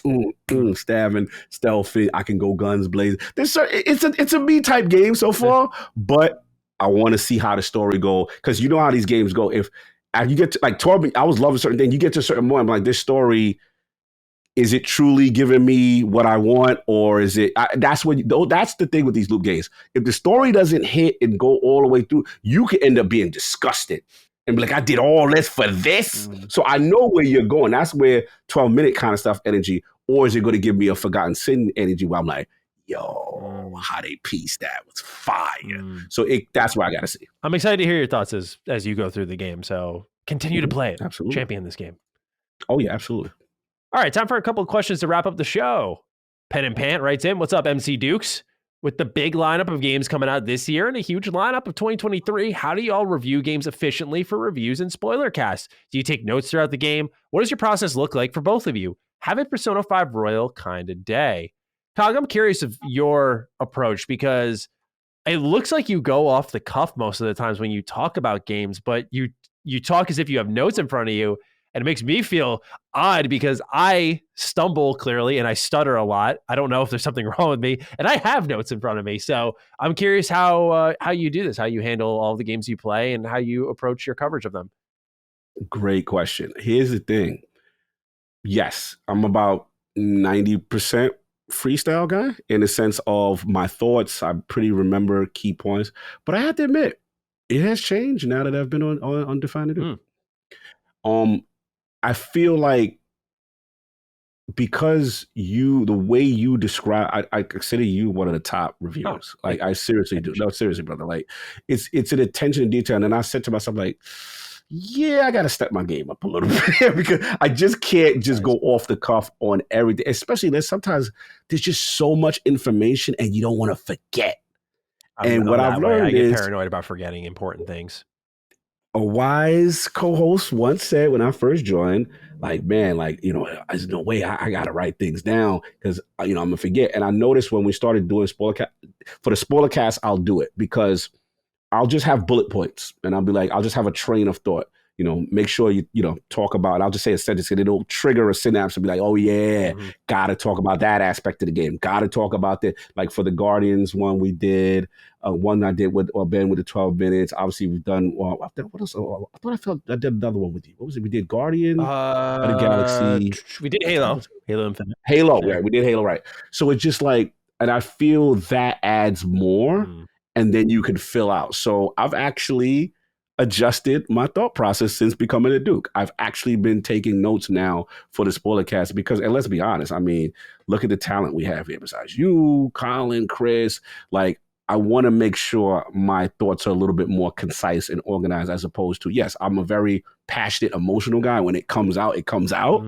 But I want, if it's tailored nice and cut up clean and nice, it can be a better presentation. I feel I owe the LSM community that when we do reviews, spoilercast. Yeah, I mean, you do a fantastic job, so it shows. Thank you, sir. For me, what I do is what I've said in the past, pen and pan. It's a lot of note taking. I'll have moments where I'm playing Trails, and like for example, I'll stream it to my Discord server, and my friend will be like, "Yo, are you still there?" Because I'll be just not moving, and I'm always like, "No, I'm just taking notes." Like at this point, it's almost like common practice for me to take notes for every game because what I've learned is so much happens in a video game, right? It's so stimulating. It's so active that even if you think you're like really into it, there's just so much intricacy to even some of the worst games that there are layers and you peel them back. It's why everyone, when you play a game for a second time, maybe even I have this with Yakuza Like a Dragon. I play for a second time. It's like, oh, I noticed that first time around. You always have that I didn't notice that, whether you forgot it or you had a part of your memory that was there and you piece something else together. There's a lot of that. So to avoid it, I feel like I write down every important plot point or point that I think is relevant to that I will talk about. Specifically with Retro Rebound, that's where I do a lot of my like, this happened, this happened, this happened. I remember Halo Infinite, I had like 5 pages of just beat for beat narrative happenings because I was admittedly hastily picking back up the Halo lore. Like I just ran through all of the Master Chief Collection to get intimate with it. I'm not that type of guy who reads the wiki and goes, okay, got it, cool. I just feel that's so disingenuous. That's my Achilles heel as a reviewer. Like I feel to understand this game, I need to play the history of the franchise and really have a grip on it. It's a little different with something, again, like a Dragon, where I felt, this is a starting point. Even though it respects the history of the franchise, you can start there for sure. It's clearly a contained thing in a 100%. Sense, yeah. So it depends. But yeah, I take a lot of notes. I keep them saved in my phone. Usually I have my iPad propped up with the keyboard, click, click, clack, continue on. I keep it simple, story, gameplay, music, and I just take notes of things that stand out to me, things I want to call attention to. And I think that just gives your conversation a little more nuance, a little more depth. Oh, yeah. And I think that type of stuff is important for the position that we're in. But otherwise, it's next year, the bigger problem is just going to be, finding the time for all these games. Bro, it's going to be busy. Games. I fear there's 2 games that I fear what's going to happen to the rest of my lineup. Starfield, Midnight Suns, and then Starfield's going to dominate, bro. Like, I know how I get with A+ Bethesda. But yeah, to your point, last thing is, where it's really good with the notes is that it helped me sometimes, when you dislike something, like how you talked about Like a Drag, you like, bro, that losing mechanic, right? And you broke it down, the taking of the money and then like it's certain things to help you organize your thoughts on why you're passionate about not liking something either. And that has helped me too, because I went in on 12 minutes. Yeah, no, I feel you, because I just feel, I should have said this when I was talking about Like a Dragon, but one of the reasons I finished it was because, and this is another, if you will, it's a good thing as a game reviewer, but it's an Achilles heel as a just gamer, is I feel my opinion is not valid until I have completed the game. I will never rush it so that I could be like, okay, that's my opinion. But like, I feel I need to see it through top to bottom. And I feel if I don't do that, then I can't do that deconstruction of things I like or dislike. Because then I'm not speaking with some sense of authority, and someone could just dismantle me by going, well, you didn't beat it then. Or did you get this far? Right. See the whataboutism that gets you. If I can just eliminate every possible argument to the point where you just say, it just wasn't for him, or he doesn't like it, or Best case scenario, I don't agree with him, but I respect what he's saying. That's what I aim Right. for. That's why I'm That's so me too. attention to detail. Why I do get sometimes frustrated or upset when people slander me, because I'm just like, no, like I don't bullshit Nah, about you these put in the things, work. So Yeah, you put in the work. it may There's be no doubt silly. It's a about it. video game review, but I don't know. I call me No, passionate, I listen, guess. no, bro. That's why you're a professional reviewer, in my opinion. For me, I've got over 30 some odd years of gaming, right? So for me, it's more of a, not that I'm negating anything you said, because what you said is valid. I think for me, it's just that my time is limited. So after I put in a set amount of hours, I have a determination, okay, I don't think I am going to be able to move That's totally forward there valid. because Yeah. I'm not having any fun. And I think also where I'm out of the ego stage of my life is that I used to be, not saying that you are, I'm just saying I used to be like, yo, I have to be everything No, I I used to play. have But that too, though. I know yeah, exactly what like, you're and I'm talking just about. like, Yeah. I'm not in competition with, bro. I've been playing games since Pac-Man in the arcade, as a little person. And I used to be that guy, and the achievements can prove it. We could do that. But that's all I'm saying. And I think where I'm at now is I have to have that balance where if I'm enjoying, I want to have fun and I will keep playing something. And I think games do have to earn the right for me to continue them also. That's the only point I want to say. I just think it's just, even though we're a little off track, like I just think it's so Yeah. important to beat your games. Like the reason I'm so passionate about it, even as I get on in age, is to me, I feel so many reviewers don't. So many don't, You're a and they're reviewer. very open about it. And like, even if I wasn't a reviewer, to me, it's just walking out of the theater halfway through and submitting my review, right? Like impressions are different from review, but there are people who are like, for sure. I didn't beat it, I didn't see it to the end, but here's my review, because that's the You clickable word. You can't throw review. Yeah, you can't. That type of stuff, man. Rubs me the wrong way. I agree. No, I 100% agree. You cannot call yourself a reviewer and you didn't. I completely agree. Tai Yi, final write-in for the episode. Hello, Matty has a patty and Cog with his log. Very interesting. That's a new one. Interesting. That's new. With all these acquisitions, is it possible Xbox might forget to put some money into the studios they have bought? Now, I know we have heard helping other devs with their games like Double Fine, but when your main studio 343 has 450 people and has to make a campaign, multiplayer, and Forge, which is still missing some content, or COD has thousands of people working on it, yet Xbox can't hire more people for their biggest IP, it makes me worried about other studios they have bought, because one of the things I know we all talk about is Xbox is giving the studios more funding to make bigger and crazier games. Cog, this is, I think, a somewhat fair point to raise up, at least something that's worth discussing, because one thing that PlayStation did, maybe wisely so, is they had, I think, $200 million that they just took and they reinvested into their studios last year. They just gave them a whole pool of money to spend on whatever. And I wonder if Xbox could do a similar thing here. I don't know if cherry picking 343 is actually fair here. The only reason I say that is they did hire a lot of contracting work. It was their structure. Their structure failed them. They probably would have passed 1,000 employees if they kept all of those people. But the issue is they did contract work for everyone. And before the work really began in earnest, they were out the door already. So it stagnated the development process. But Cog, I'm very curious to hear your thoughts on, should Xbox inject more money into their studios, or maybe continue that purchasing spree they're on?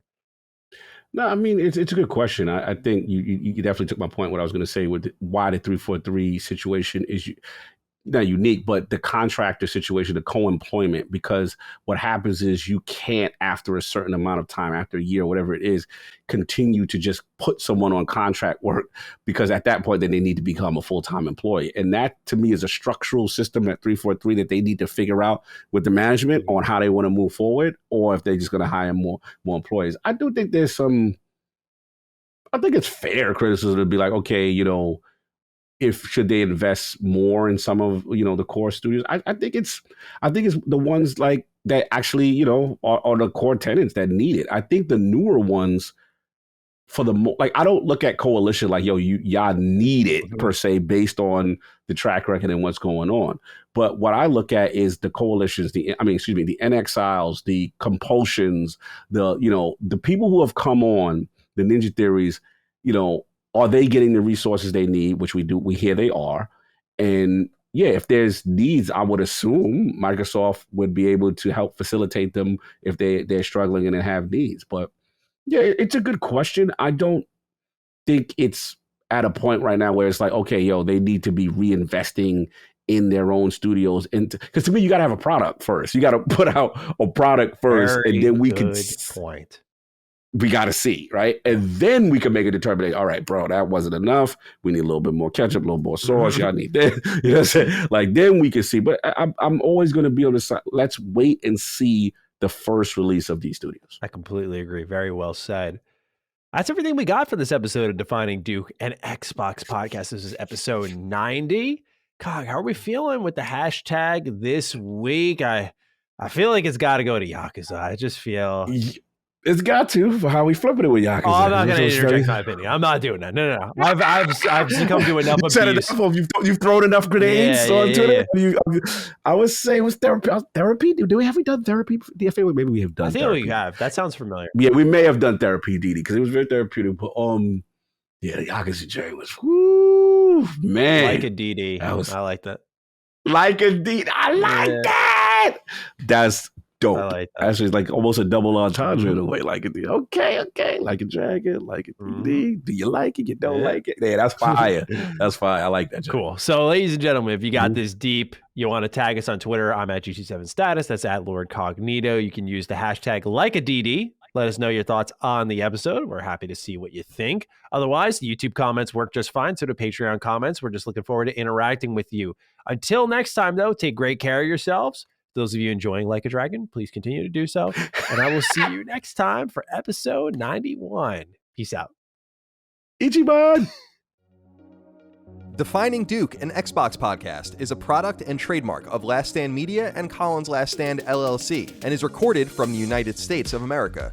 The show is conceived by Matthew Mr. Matty Plays Schroeder and me, Colin Moriarty, and is written and produced by Matthew Schroeder. Matty's co-host is Barry Lord Cognito Eversley. Defining Duke's executive producer is Dustin Furman, and the show is edited by associate producer Ben Smith. All of Last Stand's theme music is by Ramon Narvaez. As you know, all of Last Stand Media's shows, including Defining Duke, are fan-funded on Patreon at patreon.com/laststandmedia. The following names are at the producer support level on Patreon, and we're thankful for your kindness and generosity.